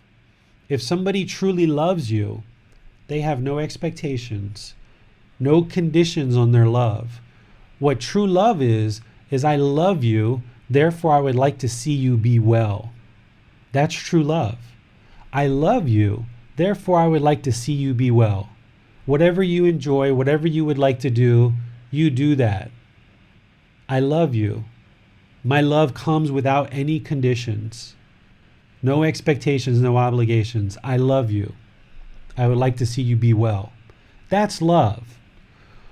What we misunderstand love to be in the unenlightened state is, I love you, daughter, therefore I want you to make me happy, and if you fulfill these expectations, you will make me happy. That's not love. That's selfishness. That's, give me all of this stuff, daughter, or give me all this stuff, husband, give me all this stuff, wife, give me all this stuff, children. And if you give me all of this, then I'll be happy. But that happiness is temporary. As soon as you give your father or your mother all of that stuff, their expectations are just going to grow. That's why you've never been able to fulfill them, because it's a never-ending list of expectations that just keeps growing and growing and growing. Their list of expectations is impermanent. So what you have to understand is if your parents aren't going to practice true love, then you have to not take on their craving, desire, and attachments. You have to understand they're not practicing true love, and you have to get out from under those cravings, desires, and attachments, and you need to fulfill what it is that you need in your life. Okay. So, and once again, this is one that if you would like to talk privately, you're welcome to reach out to me, and we can talk privately, either by audio or video or text chat. Deborah asks, would meditation be an alternative to pain relief? It certainly can, depending on what the pain is. If you train your mind really, really well, and as you get closer and closer to enlightenment, pain isn't experienced in the same way that it normally is in the unenlightened state. For an unenlightened mind that doesn't understand impermanence, oftentimes we can get the smallest little pain and it can drive us to be frustrated and irritated and angry. You stump your toe and people can cuss and fume and be really obnoxious and hostile just for stumping the toe, because the mind isn't trained for impermanence. So as you train the mind more and more and more in all the Buddhist teachings, including meditation, you will see that the mind doesn't experience pain the same way. I'm laughing because last year I got in a motorbike accident and practically dislocated my shoulder. I had cracked ribs. My body was all tore up. And when I went to the hospital, I was so joyful. They actually gave me a drug test because I was so joyful and I was in this horrible condition. And I was smiling at everybody. I was talking to the doctors and the nurses and being pleasant with everybody. And they actually gave me a drug test. They made me do a urinalysis, which I thought was even more funny. So the more enlightened you become, you're actually not going to experience pain in the same way. So yes, meditation can actually help you to alleviate pain. But if you're in really deep pain and you haven't done the prior work to train the mind, you're going to experience pain. So you can't just go from never meditating to now I just had a car accident and I'm going to meditate that away. There has to be this gradual progression to training the mind so that when you do experience pain, whether it's physical pain or emotional, then the mind doesn't hold on to it and it can still be joyful. It can still be peaceful, calm, serene, and content with joy. So you'll always experience physical pain. Even when you're enlightened, you're still going to experience physical pain, but the mind won't relate to it in the same way. It won't experience it in the same way because the mind will know that it's impermanent. And even if it's something like a big motorbike accident, you won't be in such extreme pain and the mind won't become discontent the way it would if it was unenlightened and hasn't been trained. Whereas if it hasn't been trained and you've got into a motorbike accident, if there's fear of death, if there's misunderstanding of impermanence, if the mind doesn't realize that it's causing itself to be discontent, when you get in an accident, you can be crying, you can be in despair, you can be frustrated, and that can go on for a really long period of time. And then when you're in the hospital, just sitting in the hospital bed, longing for all those activities to be outside and not recognizing that you just need to be sick for a few days in the hospital, then the mind can be bored and lonely because it's in the hospital, because it has this longing to be somewhere else. But if you've trained your mind really well, you won't experience physical pain the same way, and you won't even experience being in the hospital and things like that the same way, because you know it's impermanent and you've trained the mind not to hold on to longing with a strong eagerness for all these activities outside, and you can just be in the hospital and smile and be joyful and pleasant, and it's no big deal because it's impermanent. Thank you, David. We have no more questions at this time. Okay, so why don't we switch to something from the book, which I've got here. I shared in the book this chart, this table that kind of lists out some of the common things that are referred to as mental illnesses. And each one of these has typically a lot of symptoms underneath of them. And here what I've done is I've taken some of the more common ones and I've associated Gotama Buddha's teachings with those particular conditions. So the first one being ADHD and ADD, depending on how that manifests and how the symptoms are coming out, the symptoms are that the mind doesn't have attention, right? The mind kind of jumps from thing to thing to thing to thing, and it can't focus. It doesn't have concentration. Some people might have called this person maybe hyperactive, right? And eventually it got labeled as an illness. And now if it's an illness, we can give you medicines for it and there can be profit associated with that. Well, what's going on with this person is nothing in terms of the brain. What it is their mind just isn't trained to have right concentration. There's too much mental stimulus or craving for mental stimulus that the mind is jumping from thing to thing to thing to thing, and the mind hasn't been trained to just be calm and content with right concentration. So ADHD or ADD is actually one of the easier ones to solve with Gotama Buddha's teachings, because with some really good meditation over a period of time, this one can be taken care of pretty readily, pretty quickly. The second one here that I have is some of the eating disorders like anorexia or bulimia. Where these come from is the mind takes on this craving of this false image of beauty, wanting to be really skinny and thinking that that's what it takes to be beautiful. So there's this strong sense of self and trying to perfect this self-image in this image of beauty that the mind's holding on to.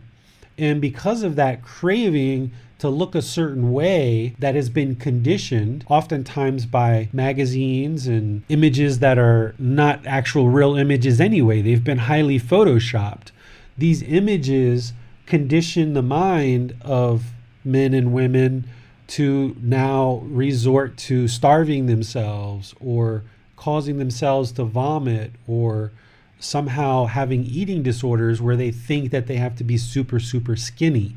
And this is just a craving for a false image of beauty. And somebody would say that this person is mentally ill or they have a mental disorder, and now we have to prescribe medicines to fix this.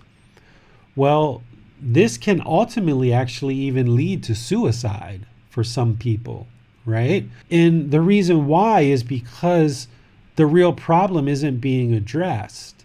The real problem is this craving for this false image of beauty, right? This perfection of the self or self-identification or personal identity. If we eliminate that stuff through the good teachings of the Buddha, then this person can function normally without any medications, right? The third one here is anxiety. Oftentimes anxiety comes from anticipation of the future or fear of future events or situations or outcomes, right? This is just fear. This is the mind craving a certain outcome, a certain event, wanting things to be a certain way, and becoming fearful, thinking that maybe you can't attain that. And the mind becomes anxious, right? This is craving for a certain outcome. And then when the mind becomes fearful that that isn't going to happen, that's where anxiety, we're causing it ourselves through the craving. And again, this person is oftentimes going to be prescribed medications and told that there's some kind of problem with the chemistry in their brain, but the underlying core problem isn't being resolved, which is the fear of this future event or situation or outcome, or this craving of wanting things to be a certain way, this anticipation. That's the real problem. We already talked about bipolar, right? This kind of holding on to the painful feelings, these sad feelings, this craving for pleasant feelings, this craving for sexual contact or material possessions. Oftentimes bipolar people will shop, or what people call bipolar. They will have a lot of craving and go shopping a lot, and people will spend a lot of money in a very short period of time, and they'll say, okay, that's a mental illness. Well, no, it's just that you had a craving for possessions and you just kept spending your money until you kind of made yourself pretty much bankrupt. And craving excitement. This is the mania part of bipolar, where the mind craves these pleasant feelings and oftentimes turns to drugs or alcohol. Oftentimes people with bipolar will resort to drugs or alcohol, or people who have been labeled as having bipolar will resort to drugs and alcohol because it's craving these pleasant feelings. So if they work on that craving through the Buddha's teachings and they understand that they're causing that themselves, you can actually eliminate it. And that's what I did. I was diagnosed with bipolar disorder and I eliminated all of that stuff. Same thing with depression. Oftentimes there's a past trauma that it gets held onto and it creates painful feelings, or certain expectations from other people. Again, craving from other people. But then what happens is we adopt these expectations, these cravings, this wanting, this attachment from our parents or our teachers or our coach or our siblings or our partner. We adopt their cravings because it's conditioning our mind to now pursue these things. And then when we can't fulfill it, we become sad. We become depressed. We become miserable. Whereas if we just realized that's their attachments, that's their craving, that's their expectations. If they want a PhD and be a brain surgeon, then they should go do that. I would like to be a car mechanic. Or if they want to be a car mechanic and I want to be a PhD brain surgeon, then I'm going to go be a brain surgeon. Why do I have to fulfill somebody else's expectation, right? You need to fulfill what it is that you're interested in fulfilling in this life, not living up to other people's expectations. Because even if you start living up to other people's expectations, their expectations are going to change of you. And you're going to be on this never-ending pursuit of trying to fulfill other people's expectations, which means you're going to be constantly sad, constantly miserable, constantly worried, constantly feeling horrible that you're not meeting these other people's cravings, desires, and attachments. That's their issues, not yours. You've got to fulfill your goals in life. And again, those people that are sad, feeling worried or miserable are going to be prescribed medicines as if there's some kind of chemical imbalance or a defect in the brain. But in reality, the mind has just been conditioned to follow these expectations of other people. And because you can't fulfill them, that's why you're sad, right? Hoarding. This person is going to have a craving, desire, attachment for possessions, right? Hoarding animals or hoarding baby dolls or hoarding possessions or hoarding people, right? We say that this person's mentally ill and they're oftentimes prescribed medications. They're just having craving. They're just wanting one more thing, one more thing, one more thing, 3 more things, 5 more things. They're just craving more and more and more things, whether it's relationships or possessions or what have you. This person isn't mentally ill, so to speak. They're having symptoms that are impacting their life and their ability to function in life. But the problem isn't a chemical imbalance, because no matter what they take medicine-wise, they still have these problems. They need to train the mind to eliminate this longing with a strong eagerness for possessions. Insomnia. Oftentimes, we're taught that if we don't sleep at a certain time or we don't sleep for a given amount of time, that we have insomnia. So according to certain people, everybody's supposed to sleep 6 to 8 hours or 8 to 10 hours or whatever that is, right? Well, that's craving permanence. People are conditioning your mind that you're supposed to go to sleep at this time and wake up at this time, and it should be permanent. Well, our sleep schedule is not permanent. Some days you're going to fall asleep at 9 p.m. Other days you're going to fall asleep at midnight. Some days you might fall asleep at 2 a.m. And that's just how the mind works and how the body works, because your sleep schedule is not permanent, right? As you awaken to enlightenment, you'll notice that you'll actually need less and less and less sleep, because the mind is going to be functioning more optimally, that you won't need as much sleep. right? Some enlightened people sleep 2, 3, 4, 5, maybe 6 hours a day at the most, right? It's kind of rumored that Gotama Buddha used to sleep 1 or 2 hours a day, right? And that's all he ever slept because his mind was functioning so optimally, right? Being the fully, perfectly enlightened Buddha. So insomnia is essentially just people not understanding impermanence, that some days you're going to sleep at certain times and other days you're not. Some days you're going to sleep 6 hours. Some days you're going to sleep 8 hours. Some days you're going to sleep 2 hours. Some days you're going to sleep 5 hours.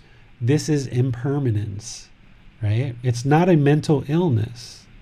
And as your mind awakens to enlightenment, your sleep schedule might bounce around quite a bit. That's one of the reasons why we call it awakening. Have you ever heard that? Awakening the mind? Well, as you get closer and closer to enlightenment, you're going to be awake more than normal. If you're used to sleeping 8 or 10 or 12 hours, and all of a sudden you're sleeping 2, that's going to seem very weird to you. You're going to think, oh my goodness, in the unenlightened state, you're going to think, wow, like something's wrong with me. I need medication. I used to sleep 8 hours and now I'm only sleeping 2. Well, if you understand how the mind awakens and you understand that your sleep schedule is impermanent, then if you sleep for 2 hours, okay, well, today I slept for 2 hours. Maybe tonight I'll sleep more. But now when I walk around, I'm not going to be grumpy and talk bad to people and be hostile to people. I still need to practice this eightfold path of right in view all the way to right concentration, which includes right intention, right speech, right action. So I'm not going to use that as a license to be grumpy to people just because I slept 2 hours. But as your mind awakens, your sleep schedule is going to be bouncing around, and that's completely normal. But if your mind is craving permanence, if you've been sleeping for 8 hours for 6 months or a year or 5 years or 10 years, and all of a sudden your body and mind start sleeping less time, you might think there's something wrong with you. And you might think you have a mental illness or a chemical imbalance, and you might seek medication to force yourself to sleep 8 or 10 hours if that's what the mind is craving. And that's the permanence that the mind wants. But if you understand that the mind, as it awakens, you might sleep 2 hours sometimes and 8 hours another time and 6 hours another time and 4 hours another time, and this is just impermanence, then when that happens, you're not going to seek medical care because there's no medical problem here. Because it's impermanence. It's a universal truth, right? So there is no problem if our schedule moves around. Now, if you were awake for 3, 4, 5, 6 days at a time and you didn't sleep at all, okay, maybe I need to go see a doctor and, get a little bit of medication to kind of help induce some sleep and get back to a normal schedule. But if your sleep schedule is just bouncing around and you just happen to not sleep so good one particular night or 2 nights or something, but then you start getting your sleep again, there's nothing medically wrong with you. That's impermanence. That's a universal truth, that your sleep schedule is not going to be the same every single day. Any questions on these? I have a question, David. So when it's something physical, like say we touch a hot stove, we feel the pain immediately, and out of impulse, we pull our finger away. However, in some of these mental issues, it's not so quick. And I'd like to ask, how does one become attached to painful feelings? If we're holding on to these painful feelings, why is it that the mind doesn't just automatically drop them? Okay, the mind is not going to automatically drop anything. The unenlightened mind is going to hold on and hold on and hold on. That's what it does. It's an expert at this, just holding on and holding on. So oftentimes, if I share this information or somebody hears this information that has been declared and diagnosed depressed, oftentimes people start identifying with these illnesses. They don't want to let them go because now depression or now bipolar or now this ADHD or this ADD has become part of the self-identity because of that self that's still there. the mind wants to hold on to the diagnosis because that becomes part of their self-image and their self-identity of who they are. The mind isn't going to willingly let go of anything. You have to actively train it to let go, and that's what meditation is. In fact, the more that you try to actively train the mind to let go, the mind's going to come up with all kinds of excuses of why you shouldn't be doing that, right? And you experience this for some people when they first start out trying to do meditation and they start establishing or attempting to establish a meditation practice. When it's time to go meditate or thinking about meditation, the mind invents all of these reasons why you shouldn't go meditate. It invents all of these things that you should do. Go brush your teeth, go for a walk, go for a bike ride, call your friend, get on Facebook. This is the mind. It's that little dark entity that is just trying to keep you trapped in that unenlightened mind. And we are talking about complacency towards the beginning, right? That's where the complacency comes in, is the mind just wants to hold on to this unenlightened state. And even though talking about it right now, and you can consciously agree, yeah, I want to get rid of those sad feelings. I want to get rid of that anger. Yeah, I want to get rid of the guilt and the shame. There's something in the mind that just holds on to it and it doesn't want to let it go. And even when you're presented with a teacher who's openly, freely offering all these resources, all of this time to help you awaken the mind and get away from all this stuff, the mind just reverts back and it just holds on to these painful feelings or these pleasant feelings or these feelings that are neither painful nor pleasant. It doesn't want to let go, especially the ego. The ego tends to really hold on. It's the way that it protects the self. The self that's in the mind, there's that self-protection that it just doesn't want to let go. And this is why I always teach never to assume the ego's gone, is always work under the assumption that it's there and you're constantly trying to eradicate it. Even if one day you feel that you're actually enlightened, never convince yourself that you're actually enlightened. Never convince yourself that you're eliminated the ego. Never convince yourself that you've actually eliminated the self, because that's the mind wanting to hold on. There can be that 5% of ego in there, and the ego tells you, you're done with the ego. You don't need to eliminate the ego anymore. But that's just the self-protection, the way the self and the mind holds on. So that's just the way the unenlightened mind works, Max. It just holds on and holds on and holds on. And you've got to actively say, no, that's not what we're doing. We're going to walk on this path and we're going to pursue it. And we're going to train the mind and get rid of all of this stuff. I suppose this is why David taught in the past that to be able to identify our own attachments is one of the most important skills we can learn to develop on this path, because when you touch a hot stove, it's very obvious what's causing the pain in your finger. Mm-hmm. But if we're very bound by our attachments, not seeing things carefully, we may be not seeing how we're actually causing it. And of course, once we see what the cause is, it then at least becomes easier to let it go. That's the problem with the three poisons, right? Craving, anger, and ignorance, or unknowing of true reality. Because we don't know, that's why the mind's holding on, right? Before anyone studied the Buddhist teachings, there's so much unknowing of true reality that we go around blaming everyone else for why we're angry. We go around blaming everyone why we're frustrated.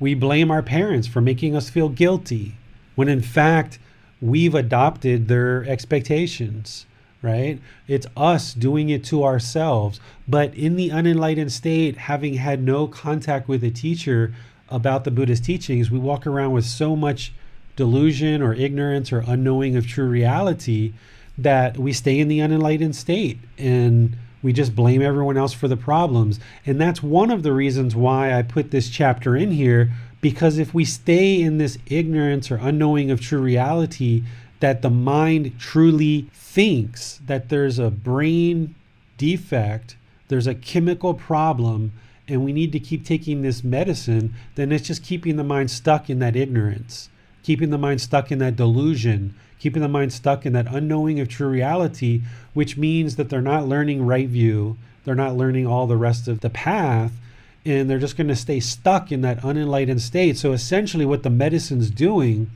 is it's subduing and suppressing the feelings, giving the sense that the mind is somehow okay, but really it's just suppressed all this craving.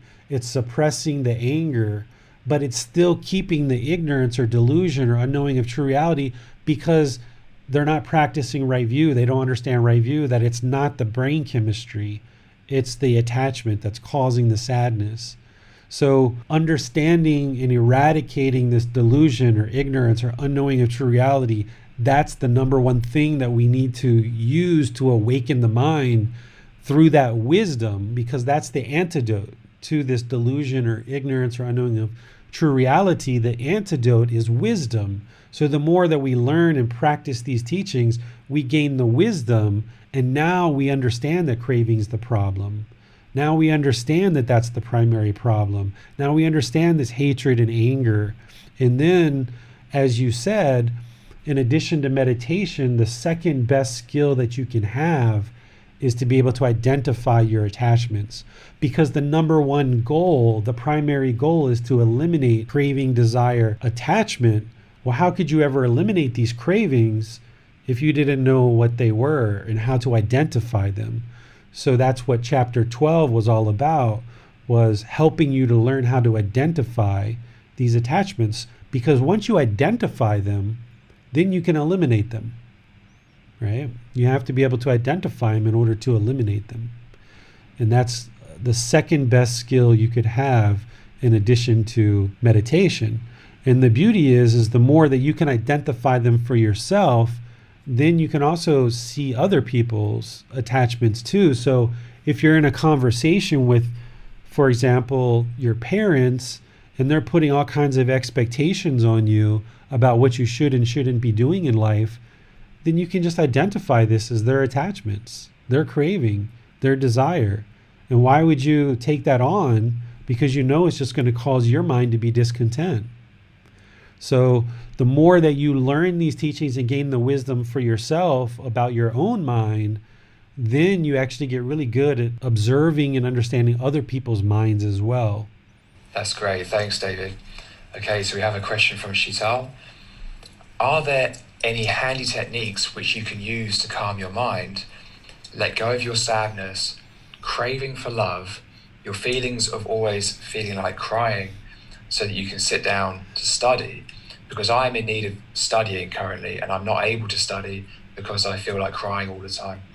Yeah, see, this is another thing that happens with the unenlightened mind, is we all look for that quick fix, right? And that's what happens in modern society right now, is everybody's looking for the quick fix. And, you know, this pill is supposed to be a quick fix, but it's really not. It's actually making the problem worse, because now there's all these side effects and all this other problems to deal with the medication. Unfortunately, there's no quick fix. The only thing you can do to improve the condition of your mind that's going to be a permanent fix is to gradually learn and practice these teachings and gradually train the mind to improve. And if you keep on the path that you're on now, in this particular question, it's only going to get worse. So oftentimes we get into these really bad situations where, like, you need to study and you can't. And that can be the motivation to eradicate the complacency and start to realize that you have another full-time job. Whether you're a student, whether you're an employee, whether you're a boss, whatever you do in life, you have a second full-time job. And that second full-time job is learning these good, wholesome teachings to train the mind that lead to a better way of life, that lead to this permanent mental state of enlightenment or nibbana. You need to develop your life practice, the path that leads to nibbana. You need to learn these teachings and actively implement them into your life gradually over time, and your mind will gradually improve. There's just no other way to do it. There's just no other way to do it. and everybody has to do the work for themselves. Every single person has to do the work. And I'm really pleased that all of you have found this group and you found these online classes and you're starting to learn, but it can't be just a one-time class or just reading the book one time or listening to a couple of podcasts. It's really almost like another full-time job. I describe it oftentimes as like a home improvement project. That sounds a little bit better than a full-time job, right? Because we kind of enjoy home improvement projects. Well, where's the home? The home is your mind. You're going to be living with this mind for the rest of this life. And if you do nothing about it, there's going to be a rebirth, and you're going to have to keep doing this all over again until you figure it out. So now that you're this close to the Buddha's teachings, take on this home improvement project and have fun with it and enjoy it and realize like, wow, I'm going to be learning a bunch of stuff here. It's going to improve the condition of my mind. It's a better way of life. It isn't a religion. There's no belief whatsoever. It's all about learning and practicing the teachings so you can see the truth and gain wisdom. It's not about following me or being a devotee or anything like that.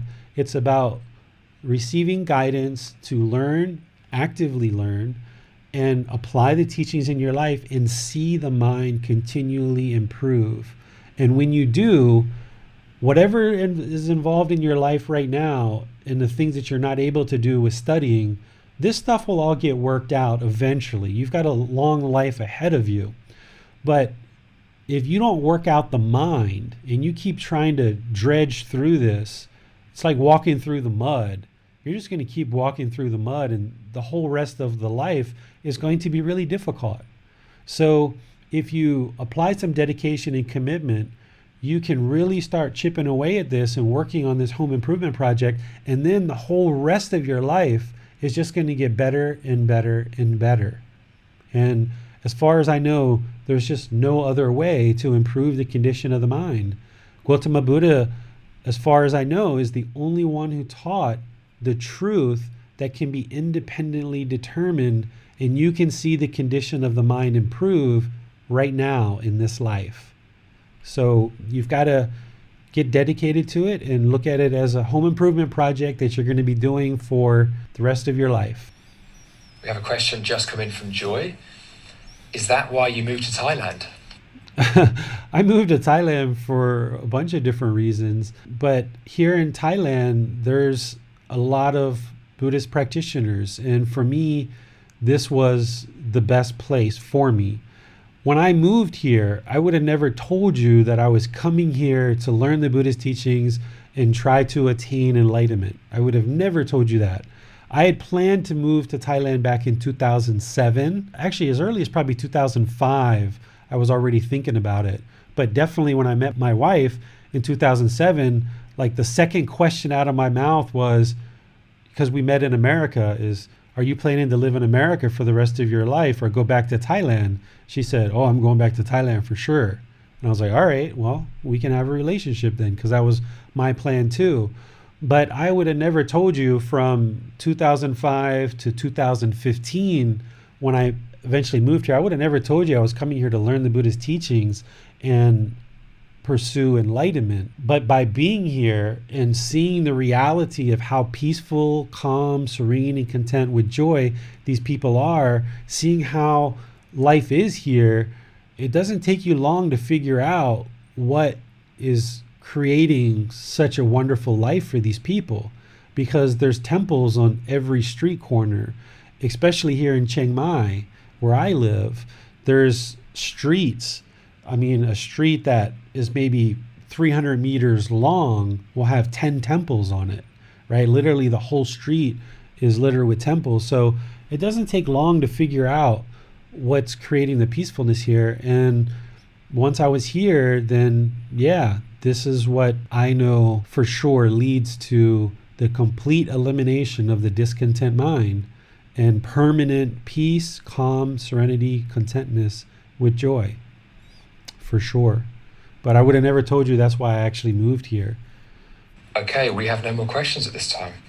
Okay, so let's move into the next chart, which has a couple of more things that people call mental illnesses, which are essentially just related to Gotama Buddha's teachings. Here you've got OCD, right? Oftentimes people that are labeled as OCD are looking for perfection, right? They're craving perfection. They're trying to get things to be a certain way, and it has to be a certain way, right? It just depends on what symptoms, because there's so many different symptoms that are lumped under this. 3, 4, 5, 6 different people can present completely different symptoms, but they're all labeled the same way and kind of treated the same way. So it's not a mental illness. It's not a chemical imbalance. It's just that the mind's craving this perfection. Certain personality disorders. People say that this person has a personality disorder, right? Well, where that usually comes from is people being hostile or angry, or people having ego, or people being arrogant, things like this. These are all things that are trained in the Buddhist teachings, training you to be more human. What people are now saying is, oh, this is a personality disorder, and now you need to have medications, and somehow that's going to make you talk better, or that's going to get rid of your arrogance, or that's going to get rid of whatever people are declaring is the personality disorder. Essentially what they're saying is all people should be this way. All people should be this way, right? We have this perfect image of what people should be and what their personality should be. This is craving permanence. And now because you don't meet those same expectations, we're determining that you have a personality disorder because you don't meet this permanent fixed expectation of what we expect all humans to be. And because you don't fit that, you now have a personality disorder and you need to take medicine for that. And that's a defect in your brain. But in reality, you probably have some anger, you probably have some frustration, you probably have some arrogance, some ego, you're probably talking unkind to people. These are all things that get trained as part of the Buddhist teachings. Doesn't matter how much medicine you take, it's not going to get rid of the ego, right? It's not going to get rid of the arrogance. No matter how much medicine you take, it's not going to teach you to talk politely and kindly with people, right? But we call it a personality disorder, and those people get medications. It's not a personality disorder. Then we've got things like phobias. There's umpteen number of phobias and fears that people have, like germophobia, right? Fear of heights, fear of multiple things. And oftentimes these people are also considered to have mental illnesses and placed on medications. But in reality, they just have fear. And there's a way to address the fear and a way to eliminate the fear. And oftentimes phobias come from a protection of a self. Some people have a lot of fear of death, or fear to ride in a car, or various fears of certain animals or certain places, fear of the darkness. This is just a fear that needs to be eliminated from the mind. The mind's going to hold on, because remember, that's what the mind does, is it holds on, this mental longing, this strong eagerness, it holds on to these fears, and then you convince yourself that you're fearful, you're never going to get rid of this fear, and now you're mentally ill and you need to take medication for the rest of your life. But the fear never goes away. But you're relegated to this medicine for the rest of your life, right? And that's because the fear is still in the mind, because the mind's still holding on. It's not being trained to let go. And then the same thing with PTSD. Oftentimes people go to war or have traumatic experiences in different places. They have real painful feelings, and the mind holds on to this. And then the mind becomes depressed or has trouble sleeping. This is just experiences that happened, and because those experiences were traumatic, the mind's holding on to it, and now it hasn't been trained to let it go, right? So practicing our precepts, if we didn't, for example, need to send soldiers into war, if there wasn't this fear and this ego amongst countries, where now this ego and arrogance and fear amongst countries, now we say there's a war, and now we send soldiers into battle to break the precepts of killing people, And now that weighs on the mind. And now there's all these traumatic events where we're killing people, we're blowing people up, we're ripping families apart. And now those traumatic experiences get held onto in the mind. And now there's guilt and shame and fear, which oftentimes leads to suicide, right? This is all from not practicing Gotama Buddha's teachings that he said, if you do these things, it's going to cause unwholesome results. There's unwholesome decisions here, and it's going to cause unwholesome results. The guilt, the shame, the fear, the PTSD, the trauma that the mind's holding on to, that's the kama, that's the unwholesome results. So if we train our mind, if we've had those experiences and now we train our mind to let them go, we can let those past traumas go. It doesn't matter how much medicine you take, it's not going to eliminate those memories that are being held in the mind, that trauma, the guilt that's being held onto, because it's craving that's creating it. It's the mind holding on because of permanence, the mind's holding on. That's what's causing the mind to be discontent. Schizophrenia is one where people oftentimes have trouble focusing. They might hear voices, particularly evil voices. People oftentimes with schizophrenia, their mind is kind of lacking concentration because it hasn't been trained. And there's oftentimes voices that are coming from the afflicted spirits realm or the divine realm, the heavenly realm. And these people are considered to be mentally ill and schizophrenic because Western medicine just doesn't understand it, right? But if the mind is trained and develops right concentration, then they can understand and now control the mind. They can understand that these voices they're hearing are either from these other realms or from their past lives, okay? Then there's substance abuse. Substance abuse happens because people tend to be chasing after pleasant feelings. This is the mind craving peacefulness, trying to escape life, looking for this fix or this high, chasing these pleasant feelings of happiness, because the mind is conditioned across humanity to think that we're all supposed to be happy. We're all supposed to be excited and elated, and that's the way that the mind's supposed to live. And then because that's temporary, that's impermanent, and people don't understand impermanence, when the happiness is gone and it goes to sadness, then people rely on these substances for these pleasant feelings. Or if we've had trauma in our past and we feel a lot of sad thoughts and we're taught that we're supposed to be happy, everyone be happy, everybody be happy, then they can't figure out how to resolve this sadness through craving, desire, attachment, through practicing the Eightfold Path. Their mind is stuck in these sad thoughts, and the only thing that they have to revert to is heroin, cocaine, psychedelics, other substances, alcohol, drugs, in order to create these pleasant feelings. When if they got in touch with what the real problem is, we can eradicate substance abuse through people learning and practicing these teachings to train the mind to be peaceful, calm, serene, and content, rather than chase after this unrealistic happiness that's impermanent, that the mind can't hold on to. And then, of course, all of this stuff can come to suicidal thoughts. The more discontent the mind is, the more misery, the more pain, the more sad, the more guilty, the more shameful.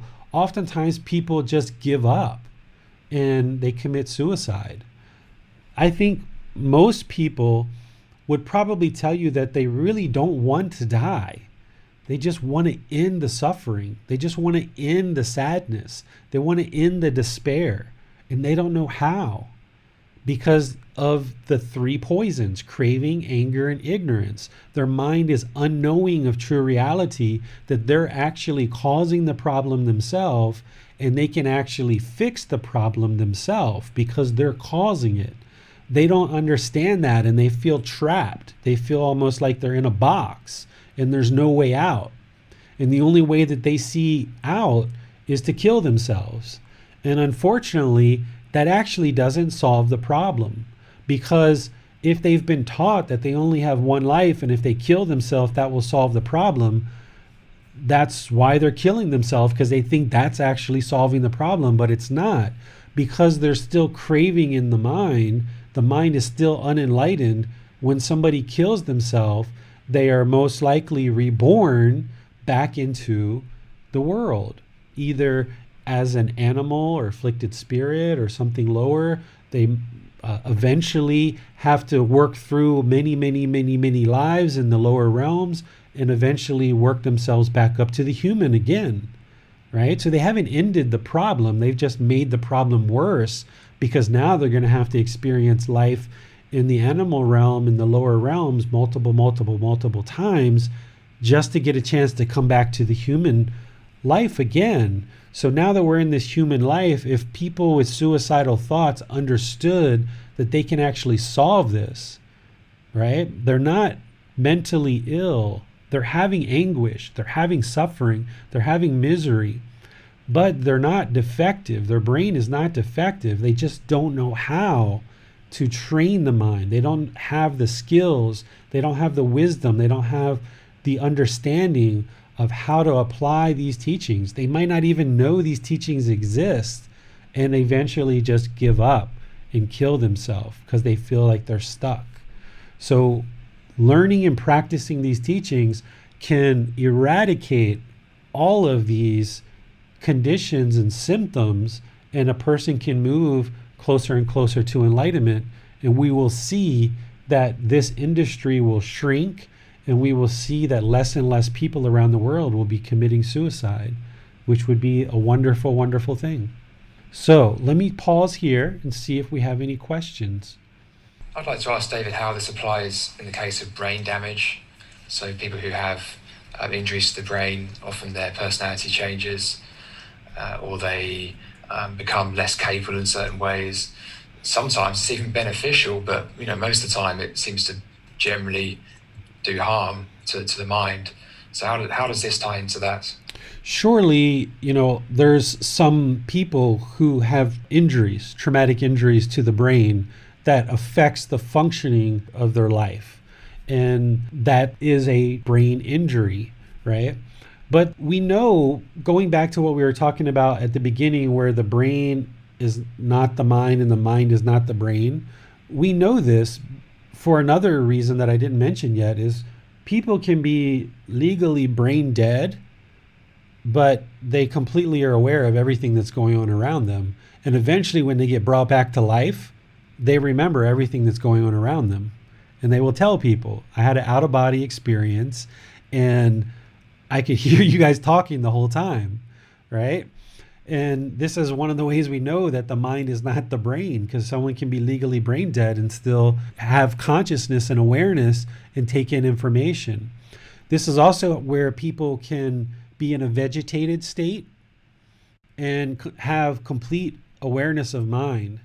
There's people that have been brought back after 5, 10, however many years of being in a vegetated state, even overhearing conversations of taking out breathing tubes and allowing the person to die and things like this. And they understood that during the time when they were supposedly, defective with their brain. So medical doctors really need to take a really close look at the Buddha's teachings and understand them and actually practice them themselves so that they can make better and better decisions in medical care. I'm not a doctor in terms of a medical doctor or a doctor of any sort. I'm a teacher of Gotama Buddha's teachings, and I understand the mind very, very, very well. But there's definitely something here where the mind and the brain aren't connected, and somebody can be legally brain dead or have no activity in the brain, and the mind is still active. And we can learn a lot in our society and our humanity for our species if doctors would take a look at these things and start understanding more about how the mind functions through Gotama Buddha's teachings. Because if you ask me, Gotama Buddha was the world's foremost expert of the mind that ever lived and walked the face of this earth.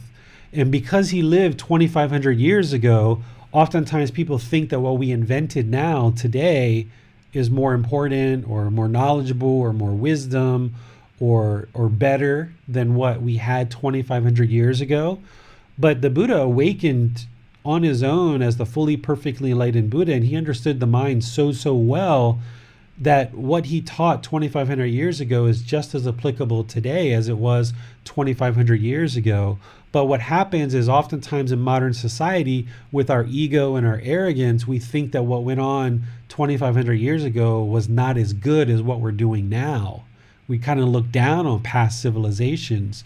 But if people let go of that arrogance and ego and really take a look at this, I think there can be a lot of medical breakthroughs in terms of how we're treating people that are having symptoms of sadness and anger, frustration, all these different things that we've been talking about today, and even brain injuries. I think that there's probably a lot that can be understood there to improve what we're doing to take care of those people. Thank you. Yes, there's a lot to take away from that. And I think there's a lot of confusion that can arise from assuming that the mind is the brain and vice versa, or that the mind is purely a representation of the brain. And we probably don't need to go there, but that's been really helpful. Thank you. So there's a question from Aidan. Aidan asks, I feel that sometimes I'm attached to seeking wisdom, not only from the Buddha circles I'm involved in, but also from other faiths and teachers, because my mind is longing to acquire more wisdom that I can use to develop my life practice. At face value, this seems to be a good attachment, but now I'm questioning whether I have ever learned from my own experience at all, or if I have inadvertently surrendered my own insights to the eagerness for obtaining wisdom that has not emerged from within my own mind. Is this a source of complacency? And if so, how do I stop the endless seeking for wisdom from various sources and begin to rely solely on my own cultivation of wisdom in my meditation and mindfulness? Okay, a bunch of things to talk about there, Aidan. Thanks for sharing that question. There's no such thing as a good attachment. Any longing with a strong eagerness is going to cause the mind to be discontent. So there's no such thing as a good attachment. So even for something like having an attachment or a longing with a strong eagerness for wisdom, that can actually cause the mind to be discontent. So you need to find the middle with this, okay? If you keep pursuing and pursuing and pursuing and craving and craving and craving, the mind's just going to keep being discontent, okay? The second thing that I'll share here is you can't attain wisdom by yourself. Only a Buddha can awaken the mind to this wisdom of the natural laws of existence by themselves. While this is an independent journey that you're on by yourself, as an independent journey, an independent practitioner, that you're going to learn and practice the teachings and meditate to awaken the mind, you need teachers and guides. So you will come to this wisdom through your own independent practice, but you're going to need teachers and guides since you're not a Buddha. The last Buddha that everyone is currently aware of lived over 2,500 years ago, and there hasn't been one since that everyone's aware of. So you need to learn, you need to grow. That's helpful, that's important, but you got to find the middle. Because if you did nothing at all, if you were complacent, the mind's going to stagnate. But if you pursue it with craving and desire, the mind's going to be discontent. So you have to find that middle where you can take care of your life-sustaining task and goals, taking shower, having income, having food, having shelter, clothing, things like this. But you also feed this mind with learning and practicing the teachings, but do it from the middle, okay? That's really important. Okay, we have a question from Joy. So, aren't our children a good attachment? There's no such thing as a good attachment. What is happening is people are misunderstanding the word attachment. They think that care and love and kindness and compassion is attachment, right? That's not what we're talking about here. What attachment to your children would be, what it would look like, is this longing and strong eagerness, these expectations for your children to be certain people and do certain things. kind of forcing your obligations and expectations onto your children and wanting them to be a certain way and controlling them to be a certain way. This is going to cause problems in your relationship with your children. What you need to do is understand the difference between attachment and love. In the unenlightened state, we misunderstand love for attachment. What we think is love in the unenlightened state is actually attachment. Once you understand what true love is, then you can practice that with your children. And you can love them, you can be kind with them, you can be polite with them, you can guide them, you can help them in life, you can encourage them, you can support them, but not by imposing your expectations on them of what they should or shouldn't be in life. Sure, you have to guide them, you have to teach them, but you don't want to mold them. You don't want to control them. You don't want to force them based on your expectations. That's what attachment would be. One example I give is if my son came to me and said, "Daddy, I want to go back to America and go to college." If I said, "No, you can't go. Me and your mom are going to be here in Thailand and we're going to miss you. How dare you want to go back to America and go to college? You got to stay here." That would be attachment, right? That's trying to control my son through my own expectations, my own craving, my own desire, my own attachment to hold on to my son. Now he can't pursue his own path in life. Whereas if he came to me and said, "Daddy, I want to go back to America and go to college," and I was like, "Oh, okay.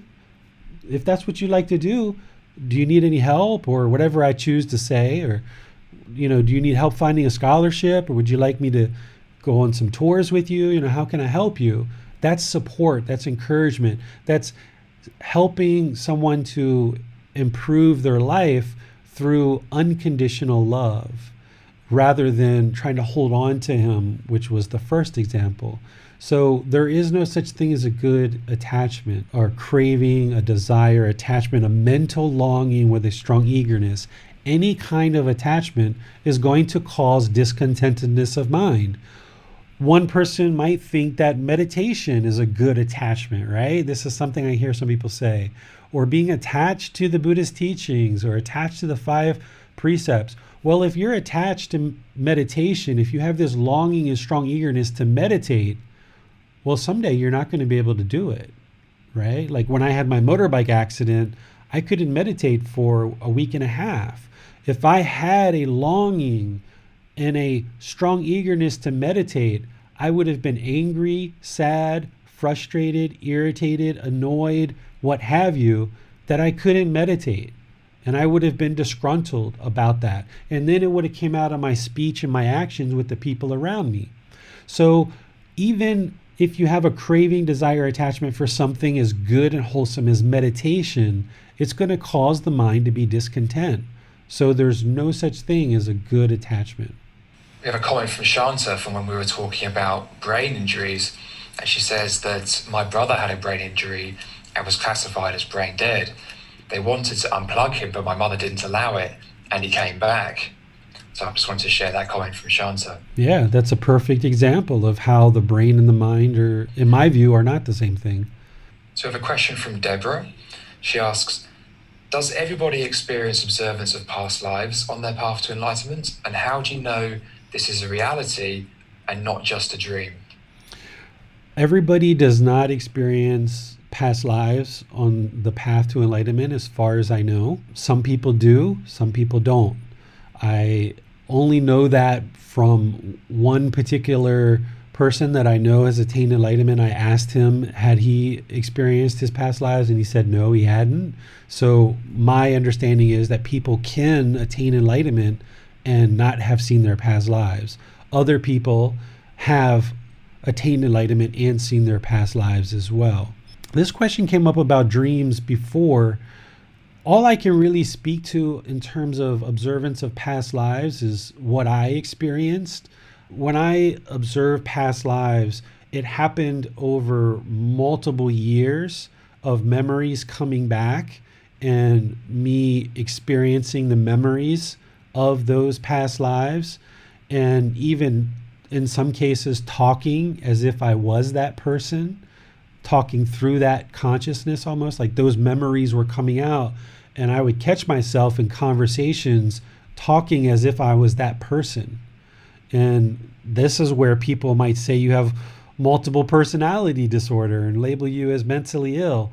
But I realized over a long period of time, as these were happening, that they were actually past lives. And the final straw that proved to me that these were past lives is I was sleeping or getting ready to sleep, and I was laying on the floor talking on the phone to my wife, and these flashes of previous lives went through my head, through my mind, like a streaming movie. It was like a film strip, the old time film strip, and all I saw was like chicken, goat, worm, all the different animals, just countless animals streaming through my mind. And at that particular time, and even when I was talking through these other lives, having these residual memories, I had never studied Gotama Buddha's teachings about the cycle of rebirth, and I never believed in the cycle of rebirth. I knew it was something he taught, but I never believed it, and I never had studied any of his teachings about it.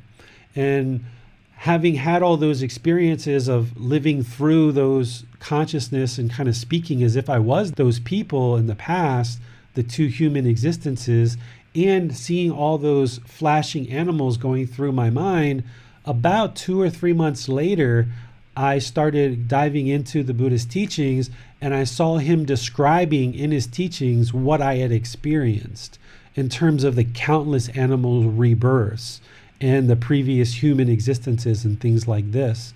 So from that standpoint, it's not like I learned the Buddhist teachings and my mind was conditioned to then have these experiences. It wasn't that. It was I had all these experiences first. Then when I explored his teachings and investigated them, they explained exactly what I experienced. So that's how I experienced past lives, a little bit of it. I wasn't dreaming at all. I was fully conscious, alert, and aware of what was going on. And it was quite unsettling at the time because I didn't understand what it was. And it wasn't until later that I learned the Buddhist teachings that it all started making sense, and the mind then became more and more stable in understanding what I'd experienced. We have a question from Mitravinda on Zoom. I am a practitioner of Buddhism. It's Nichiren Buddhism, and in this practice I do a chant, Nam Myoho Renge Kyo. I want to know if there is any other meditation which we need to practice in Buddhism. Chanting for me, in my experience, is helpful to develop awareness of breath and awareness of mind, and ease the mind into meditation and ease the mind out of meditation. From my experience, what is being taught in other traditions of Buddhism about chanting and some magical thing or mystical thing is going to happen, this is not true. This isn't what the Buddha taught. There's some traditions that teach if you chant certain chants, it will eliminate your unwholesome karma and get rid of all the bad karma. Or if you chant this certain chant, it's going to produce enlightenment. Or if you chant this certain chant, it's going to do some beneficial thing. From my experience, chanting is helpful, but it's not required. Not everybody needs to chant in order to attain enlightenment. And that's how you know the truth that chanting isn't producing anything beneficial, because it's not required in order to attain enlightenment. What it's producing in terms of benefit for me is awareness of breath, awareness of mind, easing the mind into meditation, and easing the mind back out of meditation. It can also help with memorization and improve your memory. So there are no scripts, right? Like do this chant, do this meditation, do it for 30 minutes a day, do this prostration and you will get to enlightenment, right? This is the mind craving permanence. There's the entire path that needs to be learned and applied to your practice. There's 2 meditations that the Buddha taught that are absolutely needed for enlightenment. Those are the only 2: breathing mindfulness meditation and loving kindness meditation.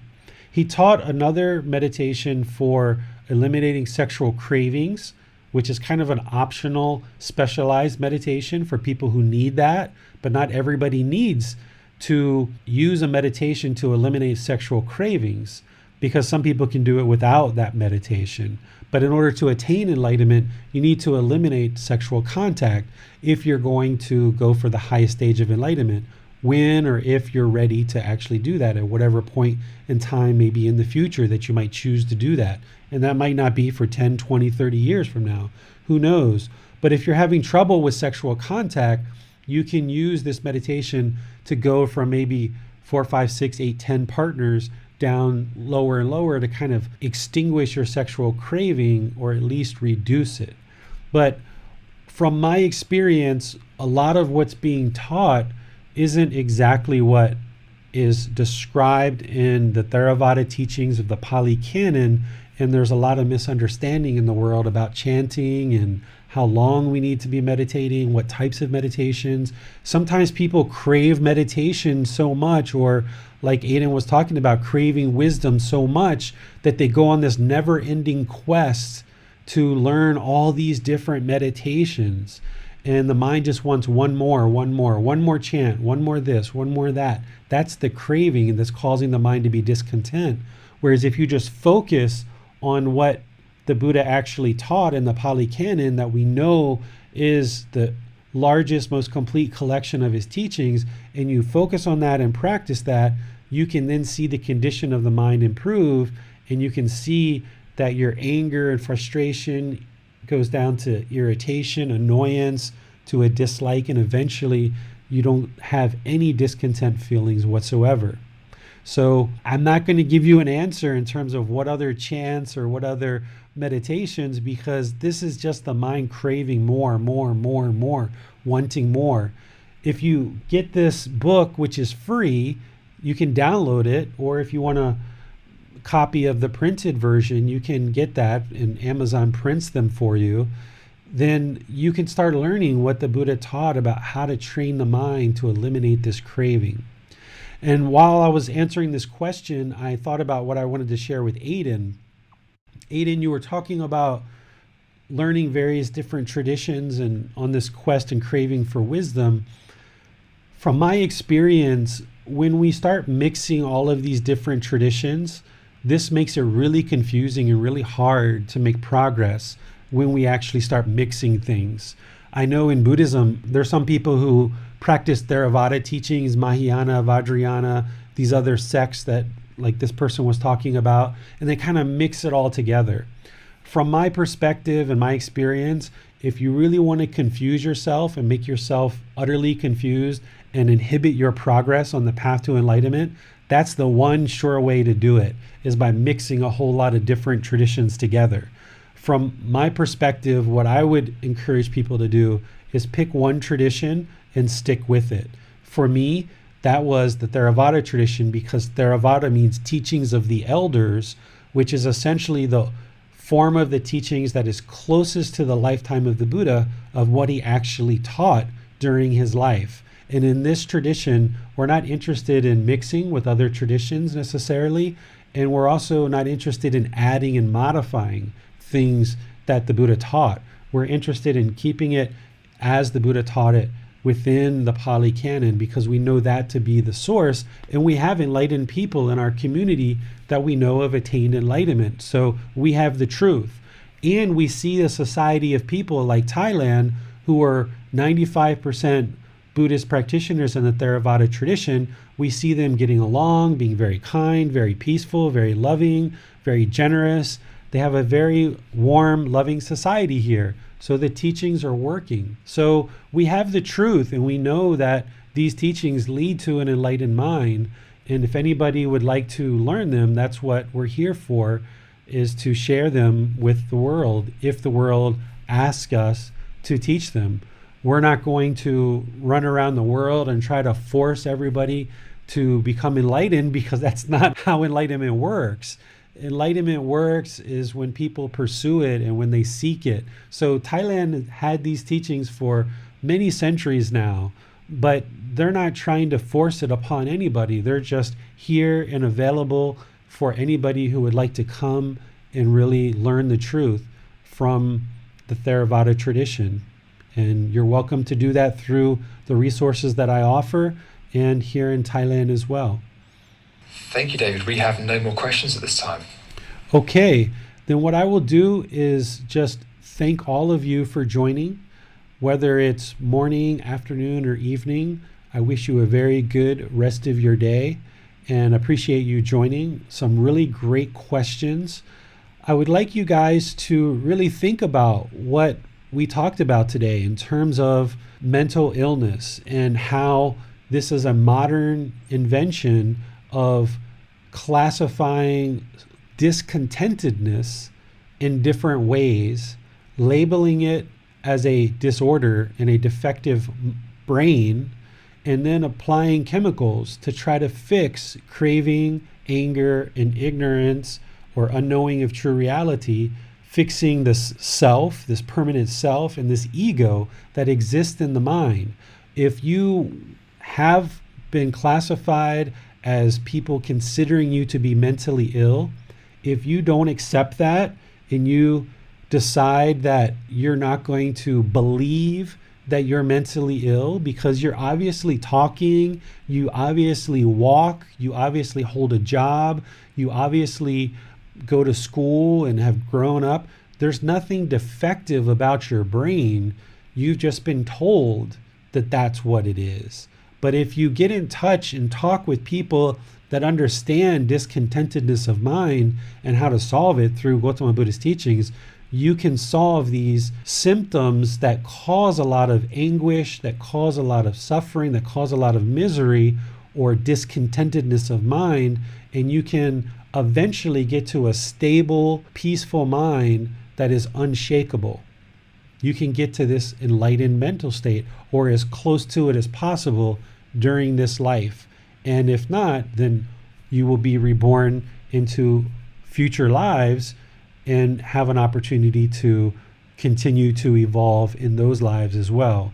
But continuing down the road of medications or blaming other people for our problems or looking externally for pleasure, this isn't going to amount to permanent, peaceful, calm, serene, and content mind. You're just going to keep chasing after the pleasant feelings. You're never going to get to that permanent, peaceful, calm, serene, and content mind with joy, which is what an enlightened being is going to experience, which is permanent.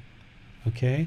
So continue to learn the teachings from the resources that I provide, the book, YouTube videos, podcasts, quizzes, online classes, in-person classes once we start opening up from COVID, the various resources that I provide where like you can come and schedule a personal session with me, multiple personal sessions if you like, where I can spend time with you on audio and video and teaching you privately if you'd like. I'm available to help you continue to progress or even just start on this path to enlightenment. And you will see that life will just get better and better and better. When Gotama Buddha became enlightened, he didn't say he had found a new religion. He didn't say he had discovered a new religion. He said, I discovered a better way of life. And that's essentially what I've discovered here in Thailand, is a better way of life. And I'm sharing that with all of you, for those of you guys that would like to learn and practice the teachings. On Wednesday, we're going to be doing breathing mindfulness meditation at 9 o'clock Thai time. So whatever time zone that is for you, where you're at, you can join us on Wednesday at 9 p.m. Thai time, either in Zoom or in our live stream. And you can learn breathing mindfulness meditation, which is what you need in order to start eliminating this craving, desire, attachment that's causing the discontent mind. You need to have the breathing mindfulness meditation. And then next Sunday at 9 o'clock, we're going to be going into chapter 23, which is the symbolism of the teachings, representing the teachings through imagery. And I'm going to show you guys some of the imagery that's been used over multiple centuries to represent the teachings of the Buddha, so that when you go into temples, when you see artwork, when you see statues, when you see various things in books, this imagery and the symbolism will mean something to you as it connects this symbolism to the actual teachings of the Buddha. So that's what we're going to be doing next Sunday at 9 o'clock. So look forward to seeing you on Wednesday at 9 or Sunday at 9. And until then, have a very good rest of your day. Be sure to continue to meditate and be sure to treat each other with lots of love, kindness, and compassion. We'll see you next time. Sawadee krap. Thank you for listening to this podcast. To provide support for this podcast, visit patreon.com/support Buddha. To access more teachings, visit buddhadailywisdom.com. There, you will discover a full range of courses, retreats, and online resources to assist you on the path to enlightenment. Remember to establish a daily, consistent meditation practice, along with learning and practicing these teachings. A well-developed meditation practice is the foundation in which to train the mind to attain enlightenment.